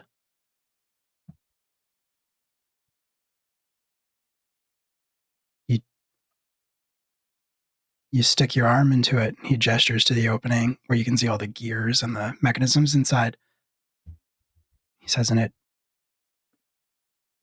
reads you. And if you fail, it takes your arm.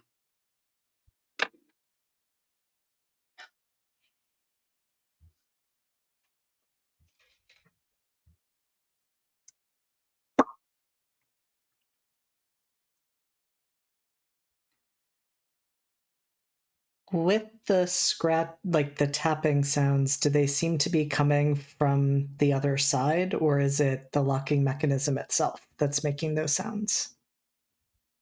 Seems to be coming from the other side. Okay. Like somebody who wants to be let out. Potentially. Is it one scratching or many scratchings? It sounds like one, and it's not rhythmic or patterned or anything like that. Mm-hmm.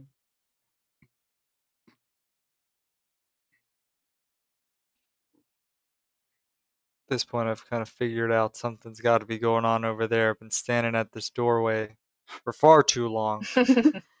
What if we just called in? Hello?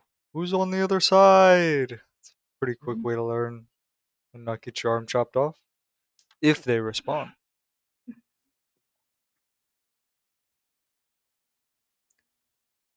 You're good at being friendly, Wayne. Hello? Who's behind the door? This is Wayne Hovachuk. You may have heard from kind of a big deal where I'm from when it comes to Gritsky. I don't know if you've seen Gritsky. Anyway, who are you? If anyone who might be on the other side can hear you, they don't respond. Edmund will sort of interject and say, I mean, it would sort of defeat the purpose if you put somebody in there and then the lock wouldn't work unless you knew it was in the other side. And then you could call to the other side and say, who are you? And then they say, I'm me. And then you let them out. Always thinking this guy. Can I want to walk up and put my hand on, not in the lock. I'm not going to risk my arm. It's literally the moneymaker. And I'm just going to put my hand on the bookshelf, and I want to use my Dreamweaver to cast Detect Thoughts. Okay. Tell me what you're thinking, little man. You talking to the spider? Yeah. Are you talking to Will? talking about. Could be Listen, anybody. I'm gonna let you guys answer that. Yes, I double checked it, so it's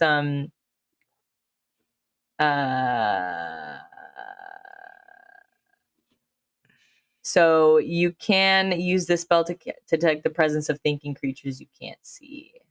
Yeah. All right. Unless there's 2 feet of rock between us. Oh, it can penetrate. I lied. We're good. Okay. Interesting. Yeah. All right. I'm down. You spend the charges of your Dreamweaver, and you reach out. You feel that same sort of wiggling, brain tickling feeling in your skull. Disgusting. It is unsettling.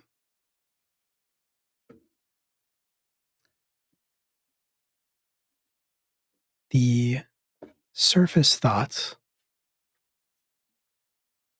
that you detect on the other side saying, repeating over and over again,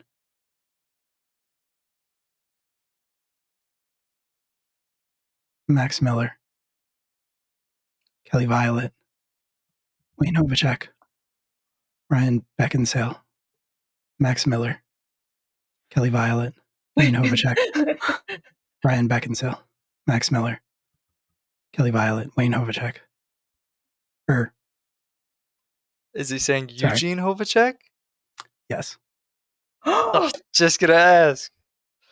Max Eugene Miller, Kelly Hovacek? Violet, Eugene Hovacek, Ryan Beckinsale, Max Miller, Kelly Violet, Eugene Hovacek, Ryan I Beckinsale. say, what the fuck? And then I kind of like look over at Hunter, and then I probe deeper if I can. All right. Oh. Oh my god. It's Who could it fine. be? Is that? This does not feel fine. 15 is the DC, right? Yes. Yes.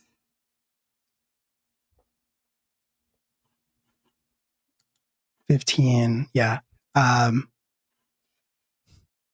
What you don't know whether it is the person on the other side or something about the barrier. But all you can hear is the names repeating. Okay. Interesting. Does someone think in their own voice? And do they sound like someone we know? Interesting. It's an interesting thought. My thoughts sound like down. Roth. That makes sense.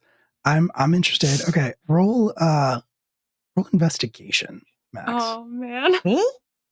Yeah. You want to I use mean, you're one the of one our listening to this. Oh no! You Yeah, want to use can I one of take our that? I'll use take an advantage. I'll take an advantage Nice. because I have -1.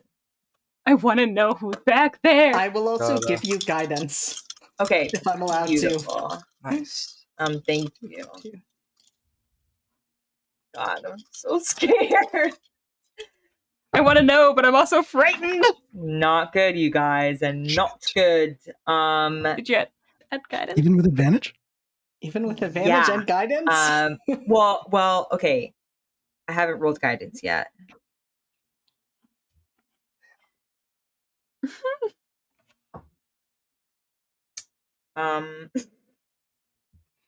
Oh no. Oh no. Okay, that's an 8. Okay. Mm. I have -1 on investigation. Oof. I'm not smart.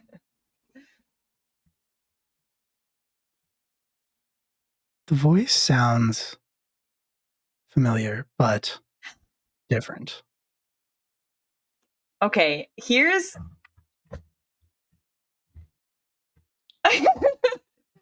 crazy thought. An absolutely insane thought. Max pulls away from the bookshelf and turns to everyone and says, Sir. it's someone we know. And they don't know you. And I look over at Hunter and I say, they know you, Eugene. And then I look over at Hunter again and I say, are you sure that's really you?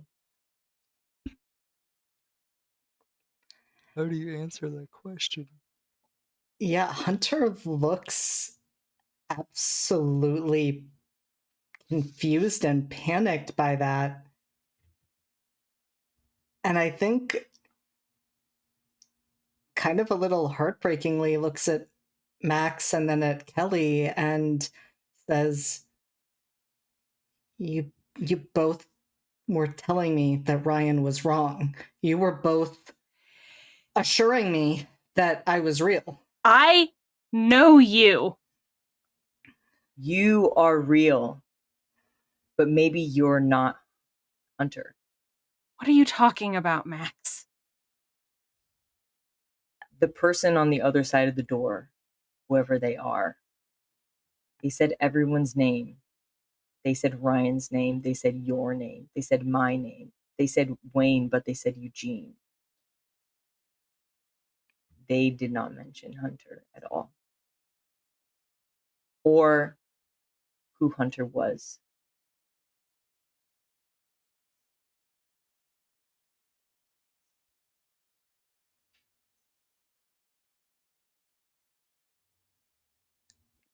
None of this makes any sense. I know who I am.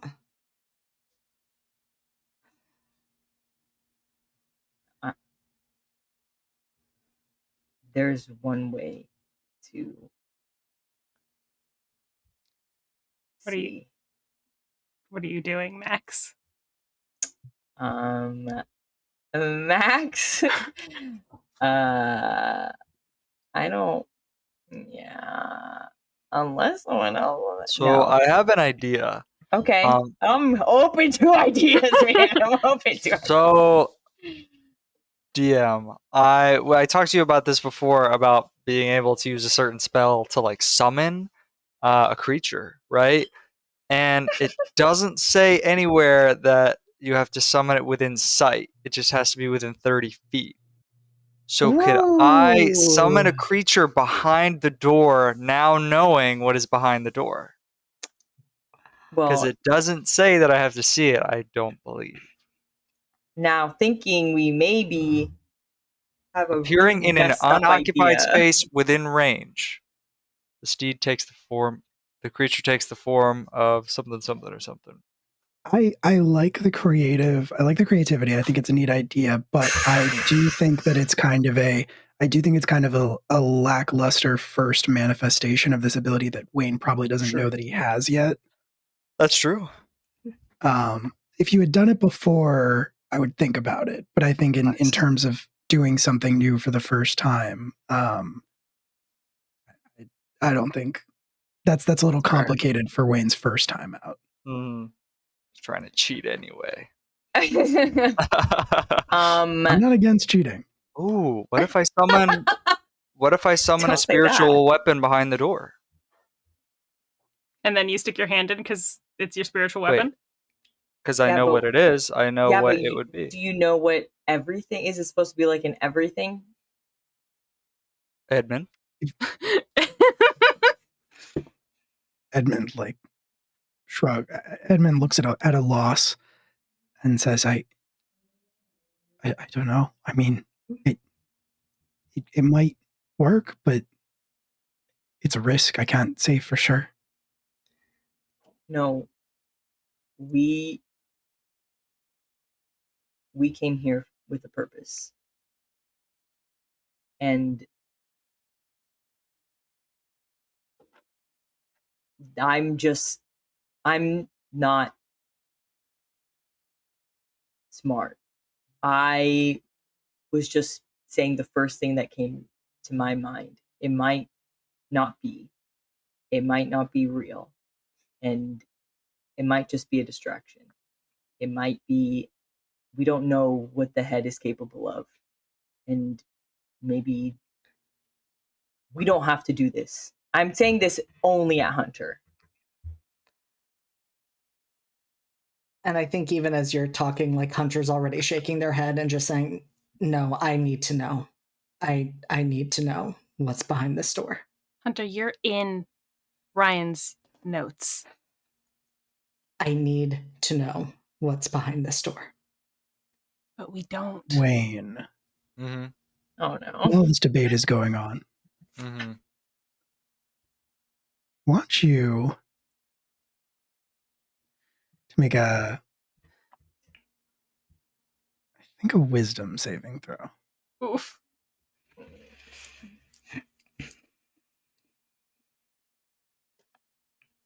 That is a It's a 14. Okay.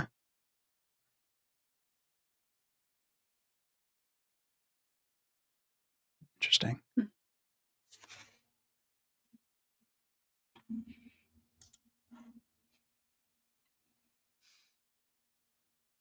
Wayne and everybody else, while you are standing around having this argument, Wayne, you lose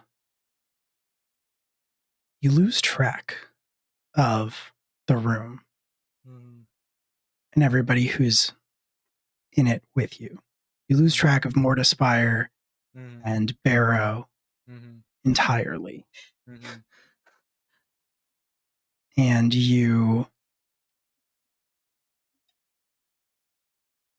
realize as you sort of come back to your senses, or what feels like your senses, that you're somewhere you have never been before. Somewhere unlike anywhere you've ever been before. Everything is just a little too much. Colors are a little too vibrant, a little too saturated. The people around you simultaneously look like they are like hyper defined and also painted with watercolor.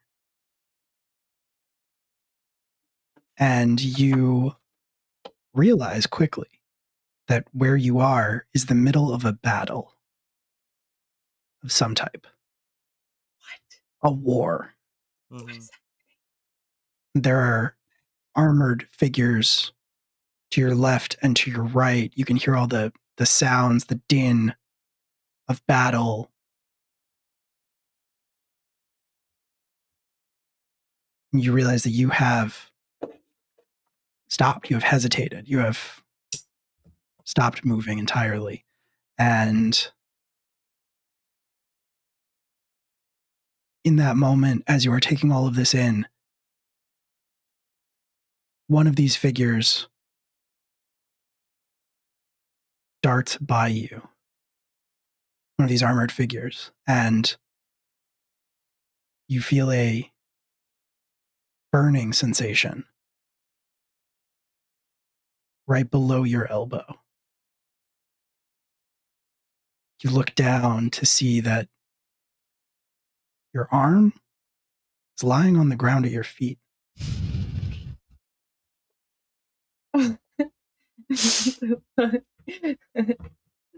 Your blood is spilling out and it is too bright, too saturated, just like everything else. A little bit unreal. What the rest of you see in this moment, is Wayne unconsciously, well, Wayne very purposefully take 2 steps across the room and jam his hand into the locking mechanism of the door, which, with a clang and with a loud series of clangs and grinding, all start spinning and contract around Wayne's arm.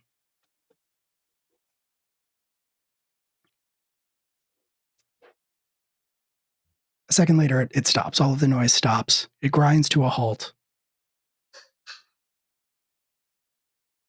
Wayne, sort of come back to your senses with your arm jammed into the locking mechanism.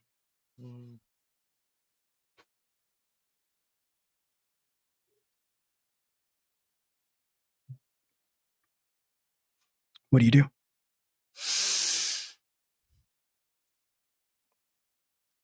If I can, I'm going to open my palm in there, and a Zamboni is created behind the door. And then Wayne closes his eyes, and like a wish upon a star, he says, Zamboni. As I cast spiritual weapon behind the door. Oh my god. Amazing. As you start to do that, actually, as you start to even cast spiritual weapon, you see smoke rising from the keyhole, and you realize that it's broken.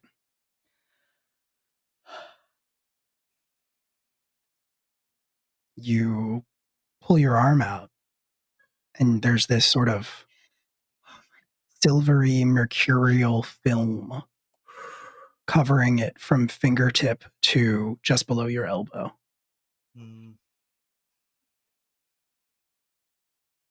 And a second later, you sort of stare at it. A second later, it vanishes. It evaporates.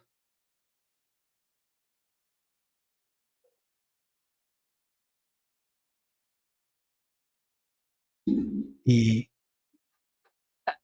lock looks broken.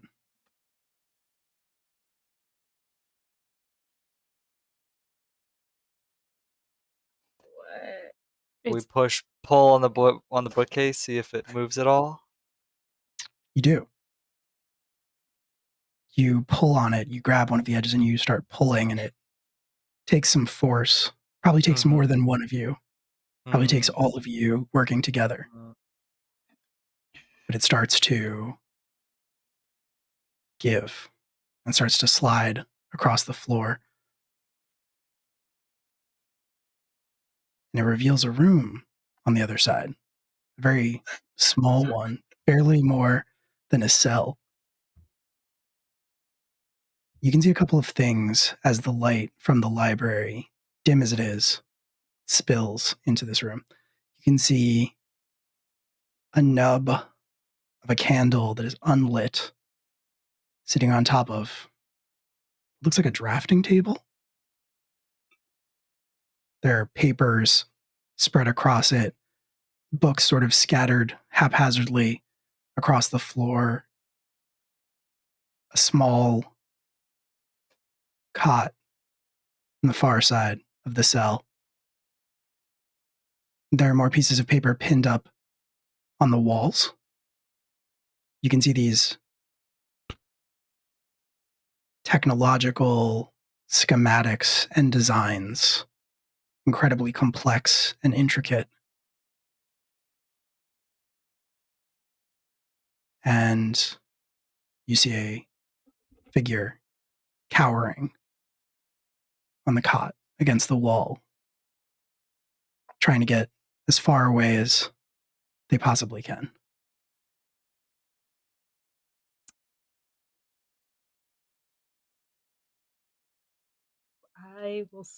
Kelly will step into the room with, I've got the dark vision goggles, can I make out better the figure? You can see. You can see like long, dark hair, a very thin frame, but the hair is covering the face. They are looking down at the floor, but as you step into the cell, you can hear this chant that they're making of Max Miller, Kelly Violet, Gene Hovacek, Ryan Beckinsale, Max Miller, Kelly Violet, Eugene Hovacek, Ryan Beckinsale, and it's getting more and more agitated. I think Kelly will kind of hand at the ready towards the others in case like something happens. Mhm. But she will say to this person, she will say, "My name is Kelly Violet," and see if that gets a reaction. The chanting stops, and the figure looks up at you, reaches up, parts the hair that is hanging in their face. And you can see a very dirty, malnourished hunter looking back at you with disbelief in their eyes. They freeze for a second and take a shaky step towards you, and they say, I knew you'd find me.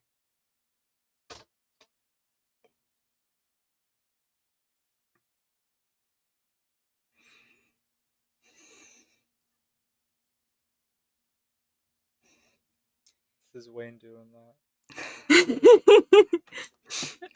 Kelly's gonna like still kind of like hold her hand out, like to be like, "Oh, settle down now."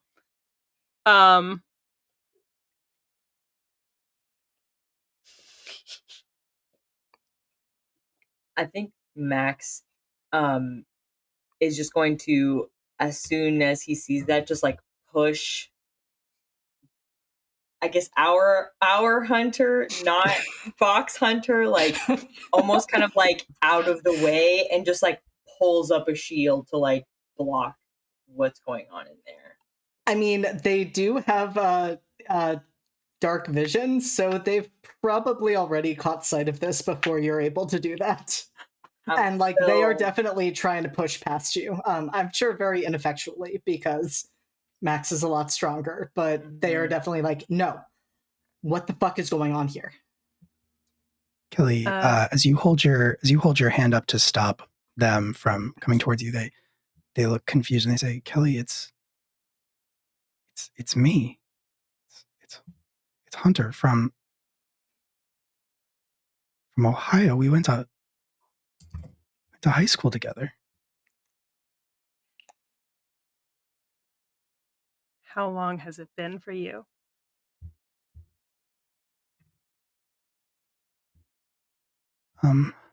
About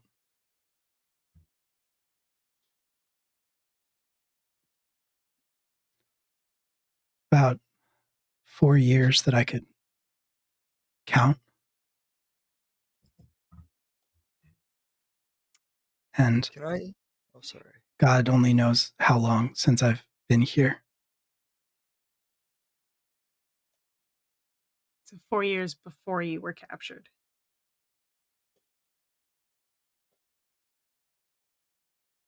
We fell through that.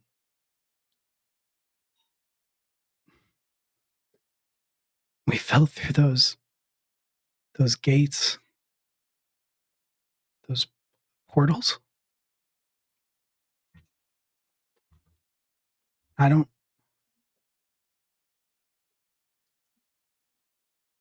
know where I don't know where you went. I appeared here in Barrow. They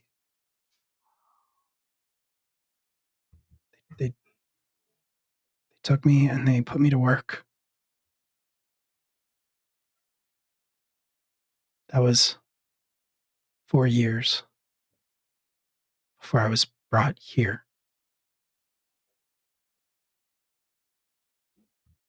And I have no idea how long it's been since then.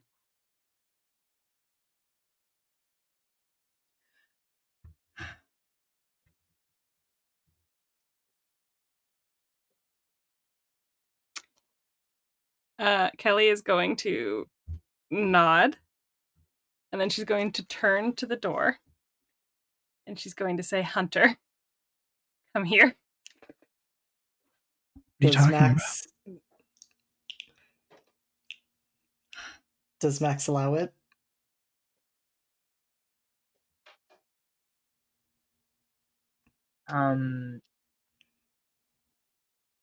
Yeah.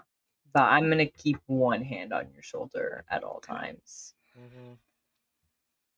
Then Hunter steps past Max and looks at other Hunter.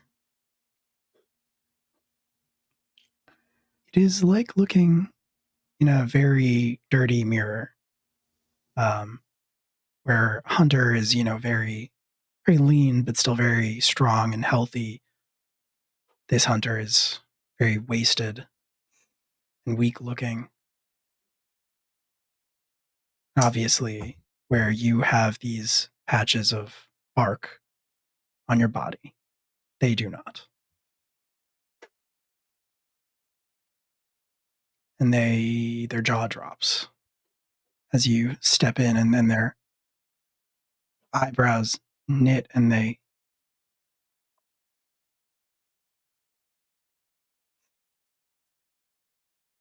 this is a trick. This is a trick. All of this is a trick. Of course it is. Of course it is. And they start turning in place and yelling at the walls and the ceiling, and they say, you don't have to do this anymore. I said I would build whatever you want.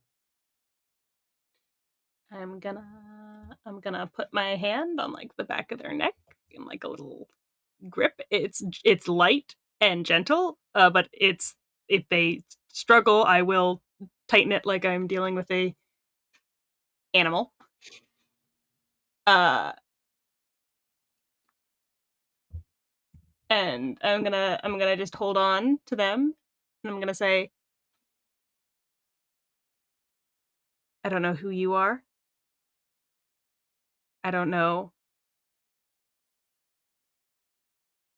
if you're a trick or if you're the result of some horrible, horrible magic happenings 10 years ago when we came here the first time. But we're gonna find out.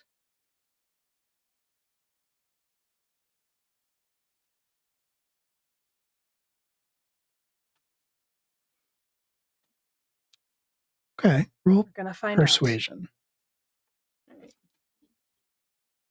to try to calm them down. I don't They're know. bordering on hysterical at this point. That's fair. That's valid. That's pretty fair. Pretty sure. Okay. I have a -1, so it's only a 16. Okay. Not bad. I don't know what the hysteria levels are. Being confronted with your double is kind of a lot. Yeah, they're building, but the hysteria levels are building. But when you touch them and you start speaking to them, they start to at the very least, the yelling starts to turn into these sobs, dry sobs, just sort of racking their body, and they sort of collapse onto the cot with their head in their hands.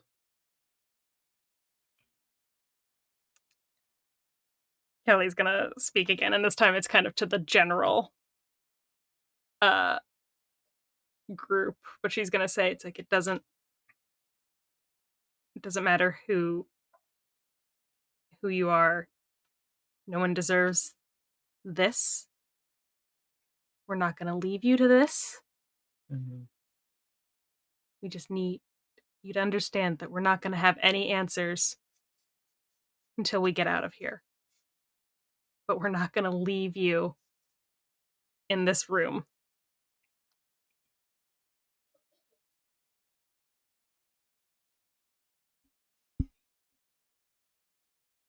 Okay? They nod, but it's barely perceptible. All right.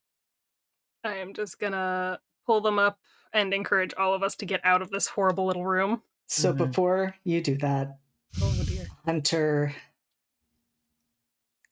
holds a hand up and says, I want to ask them a couple of questions.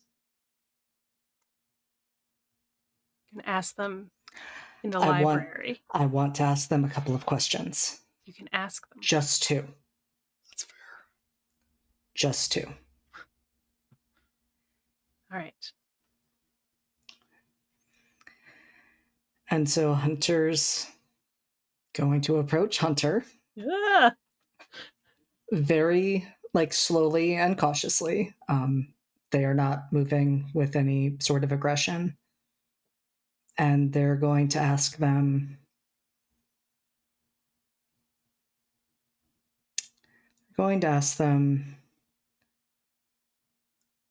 what was the name of the first pony that we ever rode?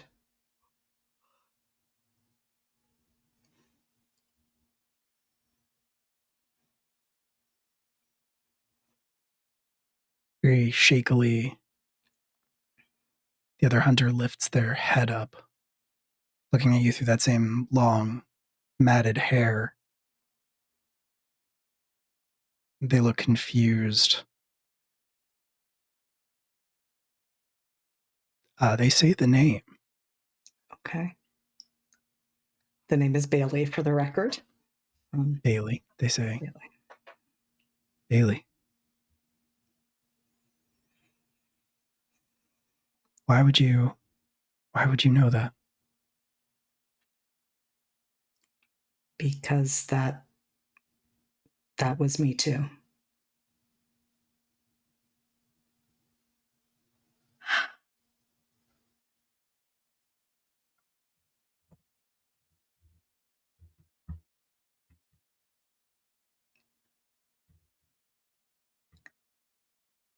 What was the name of the horse that we won our first championship with?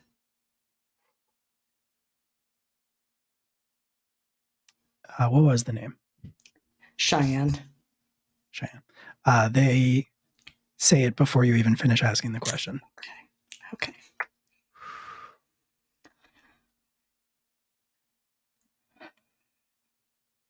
So we had the same experiences until we came here.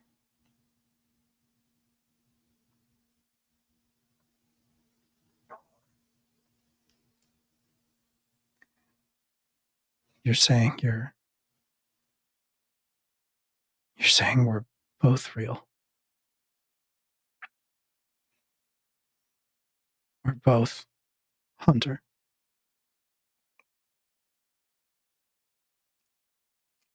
I don't know what else I could be saying. That doesn't make sense, but it's the only thing that could make sense. If I have those memories and you have those memories, who was the girl we were with that night at the party? Shit, this one I should know. Beth. Yeah.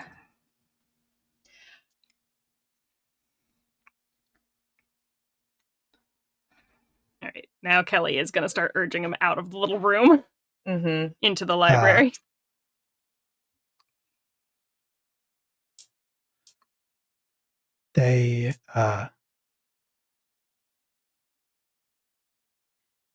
They'll hold up a hand as you start to exit. As you hunters, you see when they finish your questions, they'll look at you and they'll say, "You don't remember anything from waking up here in the city?" I didn't wake up here in the city. The woman who took us in, who took care of us.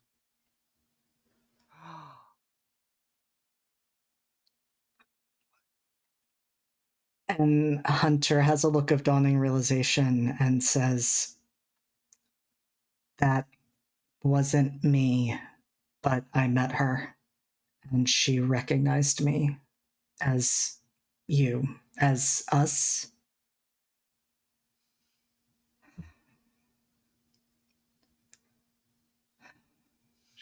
She's alive. She is.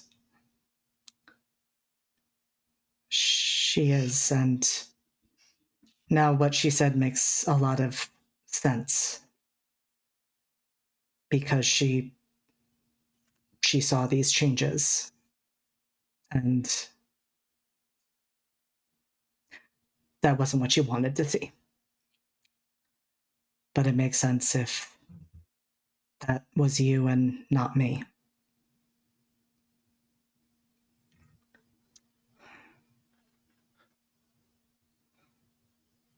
The other hunter looks like they're about to say something, and then the ground starts shaking again. And they flinch as soon as it happens, and they shake their head and they say, "He's waking up. He's waking up." Who? Kelly's going to be like, "I think we know who at this point. We came here to kill him." And she is pushing to get a move on. We're just gonna take this other hunter. What do we call you? Yes, Max, we're taking them right now. We don't have time. Yeah, we're not leaving them here. It doesn't matter who they are. First off, we're not leaving them in this god-awful I wasn't fucking saying box. leaving them. I'm just saying. All right. We've got to go find the head and kill him. Okay. Yeah. They interject and they say, if it makes things easier, they used to call me something else. I mean, that's up to you for right now. Who did? What is it? Everyone in the factories that I worked in the dead before I was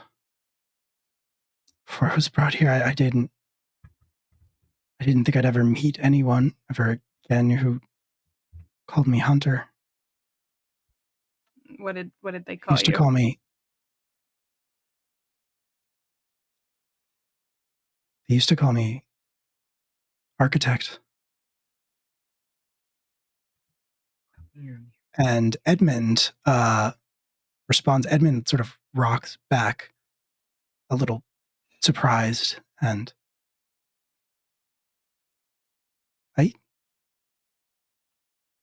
I thought you were a myth. I'll be honest.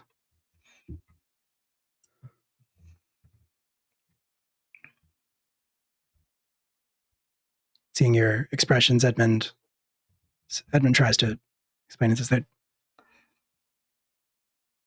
there were stories of the architect. They built some of the core of Barrow a long time ago. There's not much history in Barrow, but stories still endured. People still talk about it.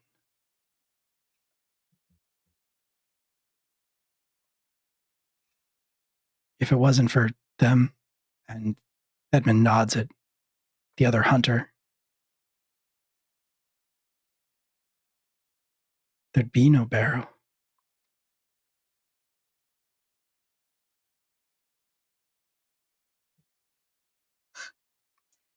Edmund, that only makes sense if this person was hundreds of years old.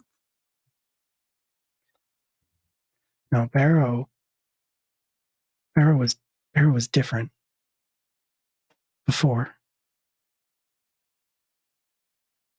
Barrow changed.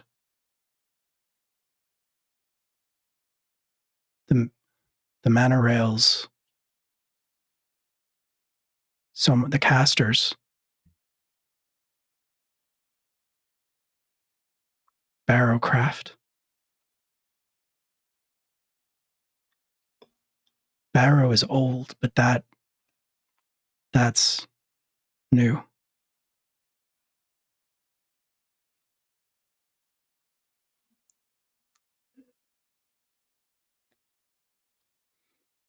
Maybe we should leave them in the box. No. We're not leaving them in the box, Max. That makes a whole horrifying amount of sense with everything else we know, but we cannot deal with it right now. If we do not get in there and kill the head wherever they are, we're not going to have time. We're not going to be able to deal with anything else. Okay. This is incredibly fucked up.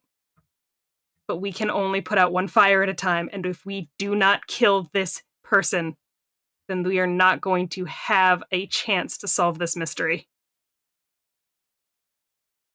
We are taking them with us. And we are getting answers later.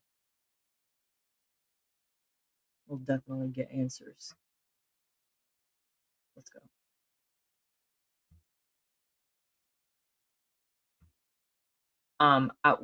As we walk, I kind of want to go in front and take other hunter / the architect and kind of like. Are you trying to use him as a human shield? No, I just want to keep an eye on him. So I was gonna go ahead. Oh my god. You gonna tie him up? No! I was gonna suggest Hunter and Hunter stay together. Hunter x Hunter. Nice. Nice. How many sessions you been waiting on that? Yeah. How long have you been sitting on this joke? I'll never tell. Flips back to session 0.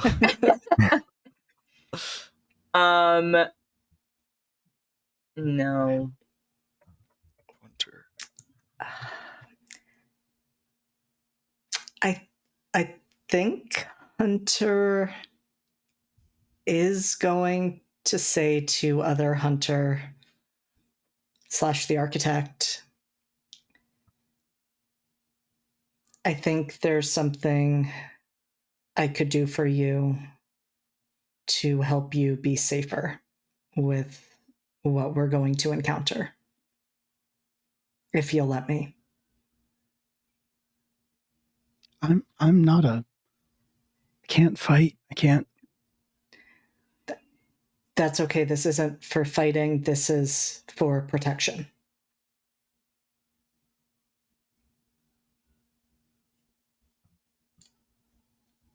They nod somewhat hesitantly.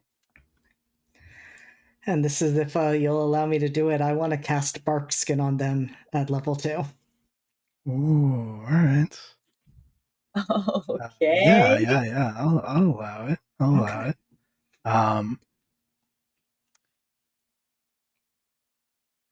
Yeah, the bark sort of spreads out. I kind of imagine you touching them because, your your ranger magic is all kind of an extension of your connection to Ak and the Ornock patches that cover you in that bark-like substance. And I imagine this is kind of you externalizing it to temporarily put some of it on another person as a form of protection. Which I think is exactly what happens. You sort of see this same bark-like substance that covers Hunter spread out across the other hunters form, except with more coverage. And that will give them an AC of 16. Oh. Okay. I'd also like to reach out and just note, we're not going to get too far with you shambling about and lay on hands 10 points of healing for them. Okay. They weren't Hopefully- injured, but Gotcha. the light definitely seems to enervate them, definitely seems to give them more energy. Cool. Than they had. They stand up a little bit straighter. They look a little less gaunt. Mhm. And they look around at all of you and they say, You've all changed so much.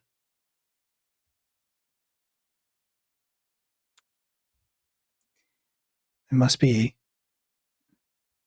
a very different place out there, outside of the city. Once we figure out what's going on and she kind of like tilts her head again towards the other room where I'm assuming we have to go in order to find the head. And once we take care of that, we will make sure you get to see as much of it as you want. No. We have to leave while we can. However you got here, we have to go. We have to kill the head. That's why we came up here. You can't. Why not? He's too powerful. No one's too powerful. Max, no, please listen to me. You don't know what I've seen him do. Then tell us.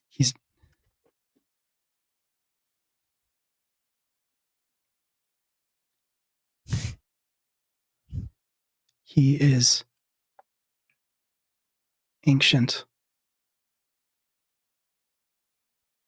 and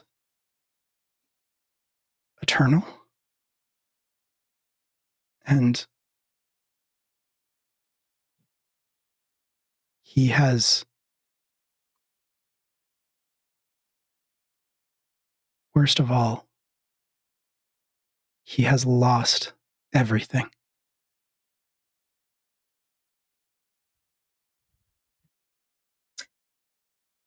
Let me ask you a question. Look around. You were whispering names in your little cell. One of those names is not here with us today. Have you noticed? That ancient, shriveled head took that name from us. Took countless names from others as well. And we can't just wait for him to continue to take more. We're already here. We've sacrificed so much to be here. Sacrificed others to be here. I'm not turning back. And I kind of look at everyone else. Kelly's nodding in agreement. She's like, we came up here to kill the head. And we are either going to do it or we are going to die trying. But at this point, we are going to find him.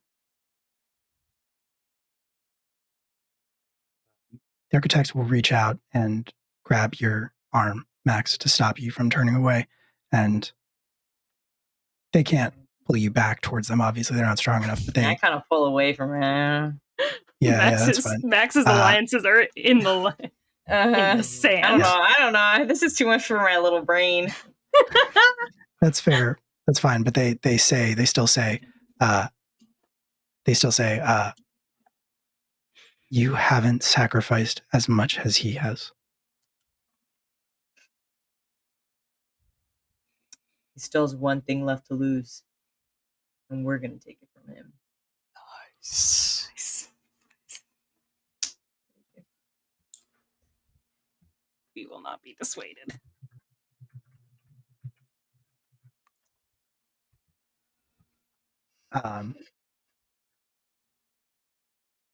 Okay.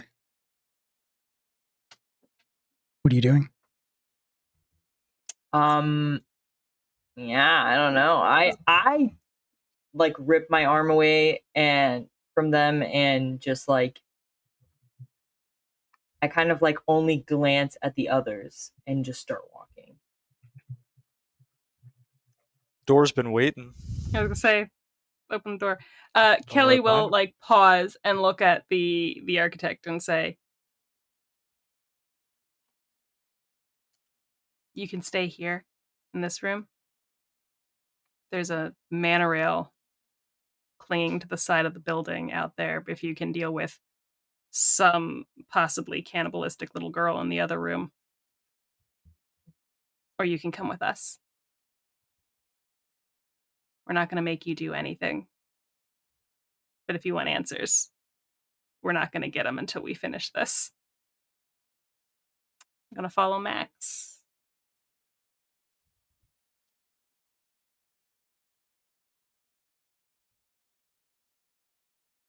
Are you also following Max?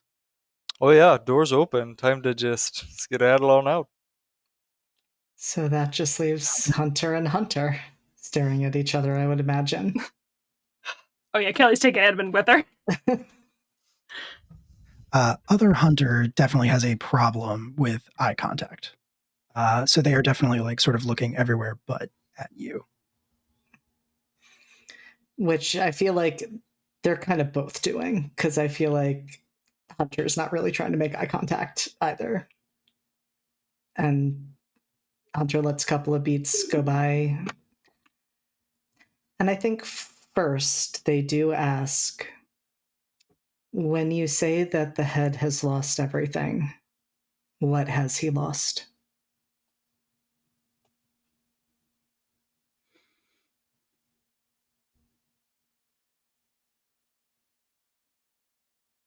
His entire family. His life. In service to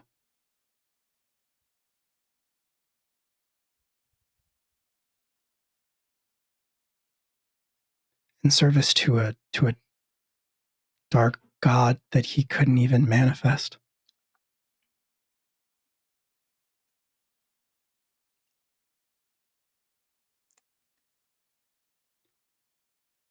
And Hunter's going to just kind of take that in and nod, and then look at the architect, and this time they are attempting to make eye contact, or at least staring directly at them, and they're going to ask, and who do you serve?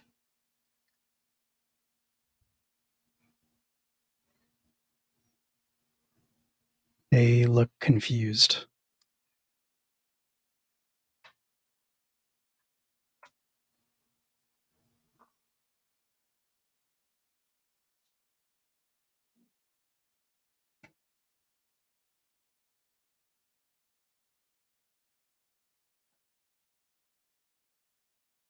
I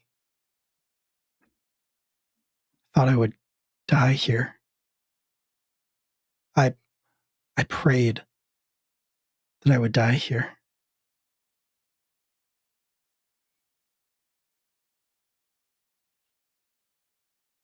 I don't know how long it's been since I've seen the sun or felt the wind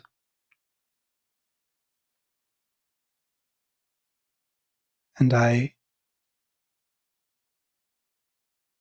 made so many things.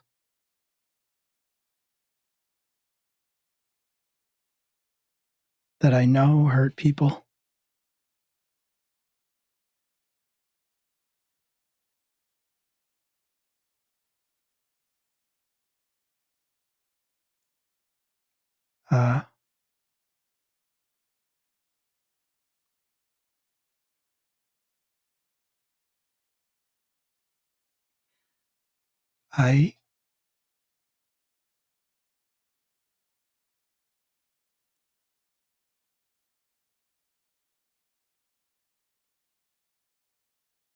I don't know.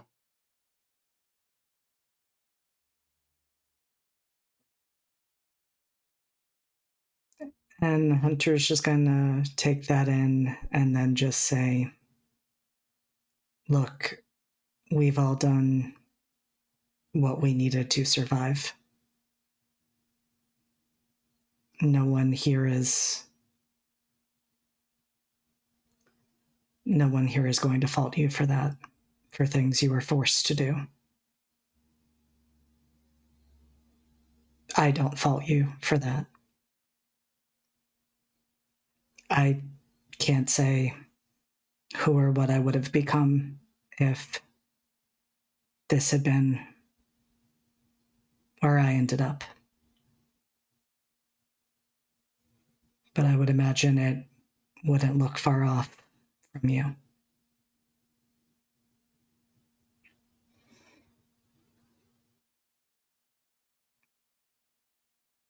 And I'm sorry that this happened to you.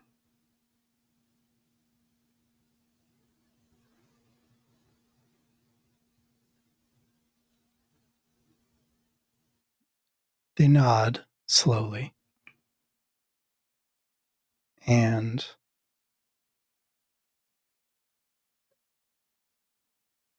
the shaking starts again. From inside the room where the rest of you are standing,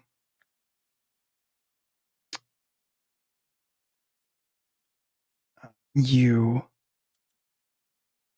see you are unfortunately greeted with a truly horrific sight. I was gonna say, should we go in the room? Yes. Ah! Oh, God.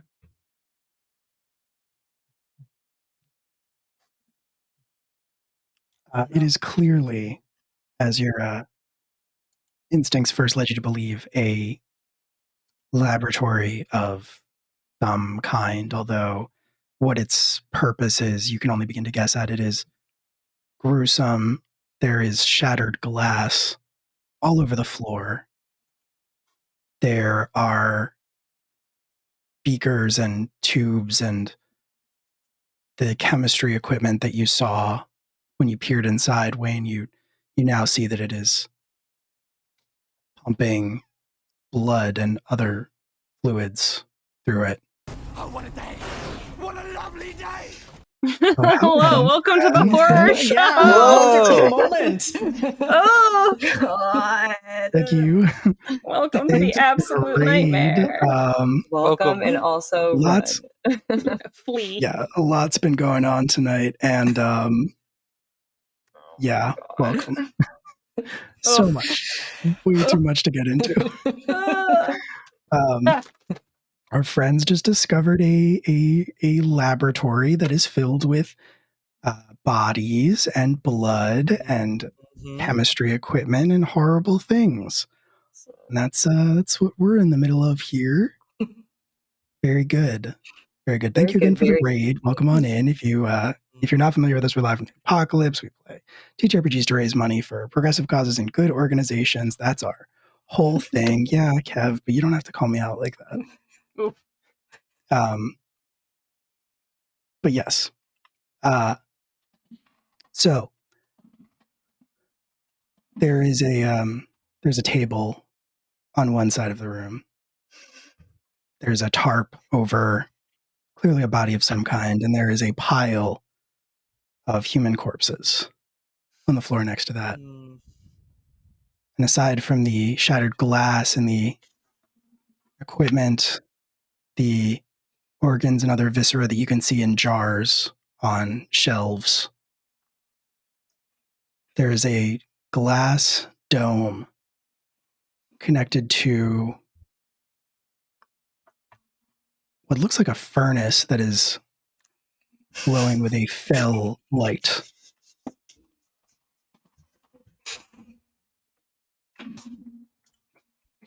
Fuck.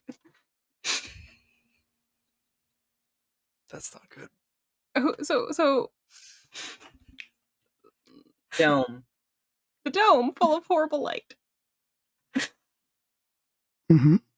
Do you want to investigate? I sure do. But I'm real suspicious of this pile of bodies in this thing. I don't want anything to jump at me. I walk with Kelly, Okay. shield out, like next to her. Okay.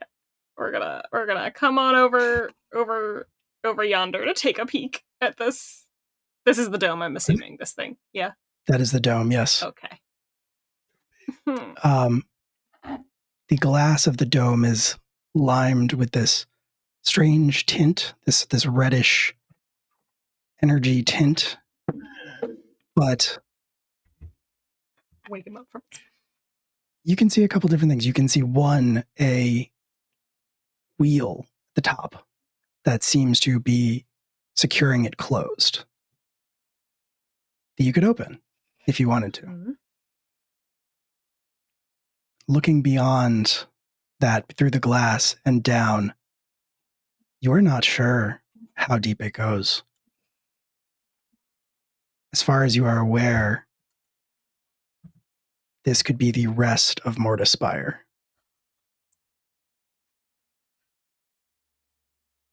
Ew, he just like But swims inside- up and down like a fucking. But inside, you can see something moving. You can see something shifting rhythmically. Possibly even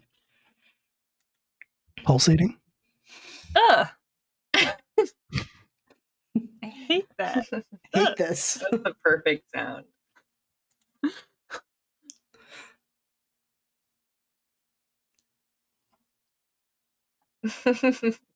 Ugh. Okay. I'm gonna reach out and touch the side of the glass. Mm, Is it like cold to the touch? Is it warm to the touch? Ooh, it is very warm. No, that is very warm.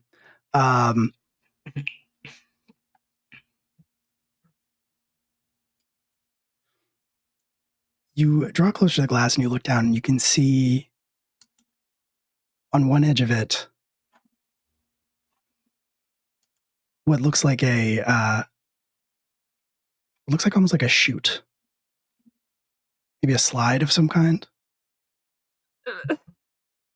inside the dome?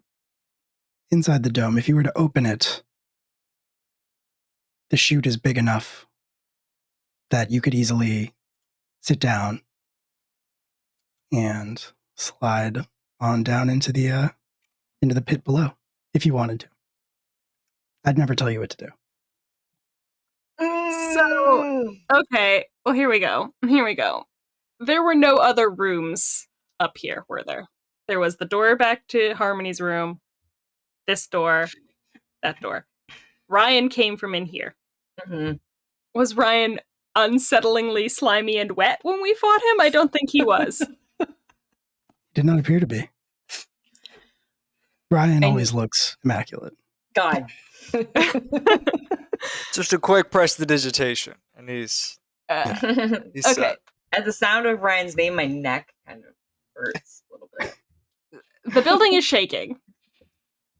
Shaking Yes. buildings indicates, based upon the ways Tremors fucking works, is wherever he's sleeping is below us. There was something pulsing inside the dome. Yeah, Or the and dome then there's itself is and then there's a slide, a tube chute, like one of those stupid fucking salmon chutes that they're supposed to use to send the fish over the dams that we could You were all fit in. as you were all clustered around the dome, examining it. You hear a sharp Is it from intake the of breath body? from the doorway. It's from the doorway. Okay. a And you all sharp look intake over. of breath. Yeah. Yes. Sharp inhale. And you look over and you see other Hunter, the architect, standing in the doorway. And he is looking at all of you he's looking at all of you with a shocked expression on his face. And he says, "You don't know."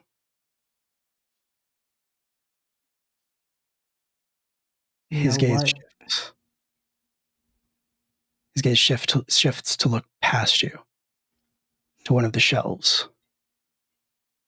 You look over and you see, amidst all of the jars of organs and other stranger things, a skull that you didn't notice when you first walked in. Because why would you? But this skull, in particular, has eyes. This skull has eyeballs floating in the empty sockets, watching you. And as it starts to glow with a black, shifting light, it rises up off the shelf. Its skeletal jaw opens, revealing a tongue inside of it. And it unleashes an unearthly howl that causes you immense pain, unlike anything you have ever experienced before. And that is where we're going to call it. It's a literal head. Get I out of could- here. I considered that, and then I dismissed it because I was like, "That's silly." I feel by this point, I was like, I have said the head purposefully so many times. They I have know. it by now. I thought I thought literally about just got it. it. I have that. Where session did I write that down? I think I wrote that down in my session 13 notes. Where is Head it? is literally. Yeah, because Barrow's like a corporation, and he's like the head of the corporation. But also, he's a head. Oh, Oh, Will. God. Mhm. Oh, Will. Oh no. You dirty dog. You dirty. It was session Time. 12. Dirty dog. This was why Hunter Yep. couldn't be in here and had to be distracted, because their passive perception of 19, they Too would have high. caught that. They would have My- been like, you said a head, here's a head. My passive It's true. of 16 did not save us. Passive Oh my 9 God. did No, get I think it. I made a judgment call that there was too much going on in this room for you to notice a single skull. No, that's fine. That's fair. They're just looking at the picture. There's a lot going on, let alone everything else you added as a additional descriptor. But yeah, it was session 12 that I wrote down. The head equals actual head ? Yep. Which was back when we were. Oh, man, yeah. We're having fun. So much shit came to light tonight that has been going on in the background for so long. Yeah, that was great. Jesus. That was just That's like, a lot of payoff, but It was. No, that was Yeah. amazing. I'm like, I feel like I need to go like punch a wall. Like, Agreed. I'm I need Really so channeling that vaccine. impatient. untense my jaw. Yeah. Breath Everybody Oh my God. in. I'm breathing, still breathing so rituals. hyped up from the fight. I know. Oh my God. Oh my god. I would have you make your con saves now, but I think we should just save that probably. Oh yeah. Yeah. That's fair. Save that Gotta for get another- when, Will. Moon blessing on my day. For the 27th, hey, speaking of which, if you didn't already know, which you probably wouldn't if you're not in the Discord server, the LFTA Discord server that is, which we'll be dropping the link for in just a moment. But if you didn't know, the 27th is going to be our last class reunion session until mid-December, We are going to go on a little hiatus from the main story to account for some scheduling shifts and things like that. But in the 5 or so sessions in that interim between now and December, we are going to do sort of a side story interlude set in a very different part of the Class Reunion universe, following a different story and a different group of people entirely. So we will still have Class Reunion, but this particular story has one more session until we wrap things up until December. So if you want to know what happens with this horrible skull and everything with Barrow and the necropolis that they have been in for a very long time now, come back on the 27th. God. Come back and watch us fight this horrible floating head. I'm ready, dude. Yes. I'm ready. I'm Let's do it. absolutely I'm ready. Hell yeah. All right. On that note, people got work tomorrow. People got stuff to do. So we're going to go ahead and call it here. We're going to do our sign off. Thank you so much for joining us. Thank you so much for hanging out with us tonight. If you if you were here with us for the first time, where's that cringe emote? I know it's in here somewhere. If you joined us for the first time tonight, if you've seen us a million times before, thank you so much. We appreciate it. If you followed us, if you rated us, thank you so much to all of our raters tonight. If you donated, especially, we really appreciate it. It means the world to us, and it's the only reason why we can keep doing the stuff we do. We can keep playing these fun and twisted and upsetting and horrible games for your entertainment. Yes, and thank you so much. It means the world to us. If you're not already following, go ahead and do that. If you want to keep up with what we are up to and know all what's going on, you can follow us on the socials. We are on that, all of them, mostly. And then I think I already did the Discord, but let's do it again for good measure. If you're not already in that server, feel free to join. It is a wonderful place, a great supportive community full of great and wonderful people, and we would love to have you be a part of it. We are going to raid someone. We're going to be disappearing for a few seconds, and then we will be hopping on over to say hello to some other friends.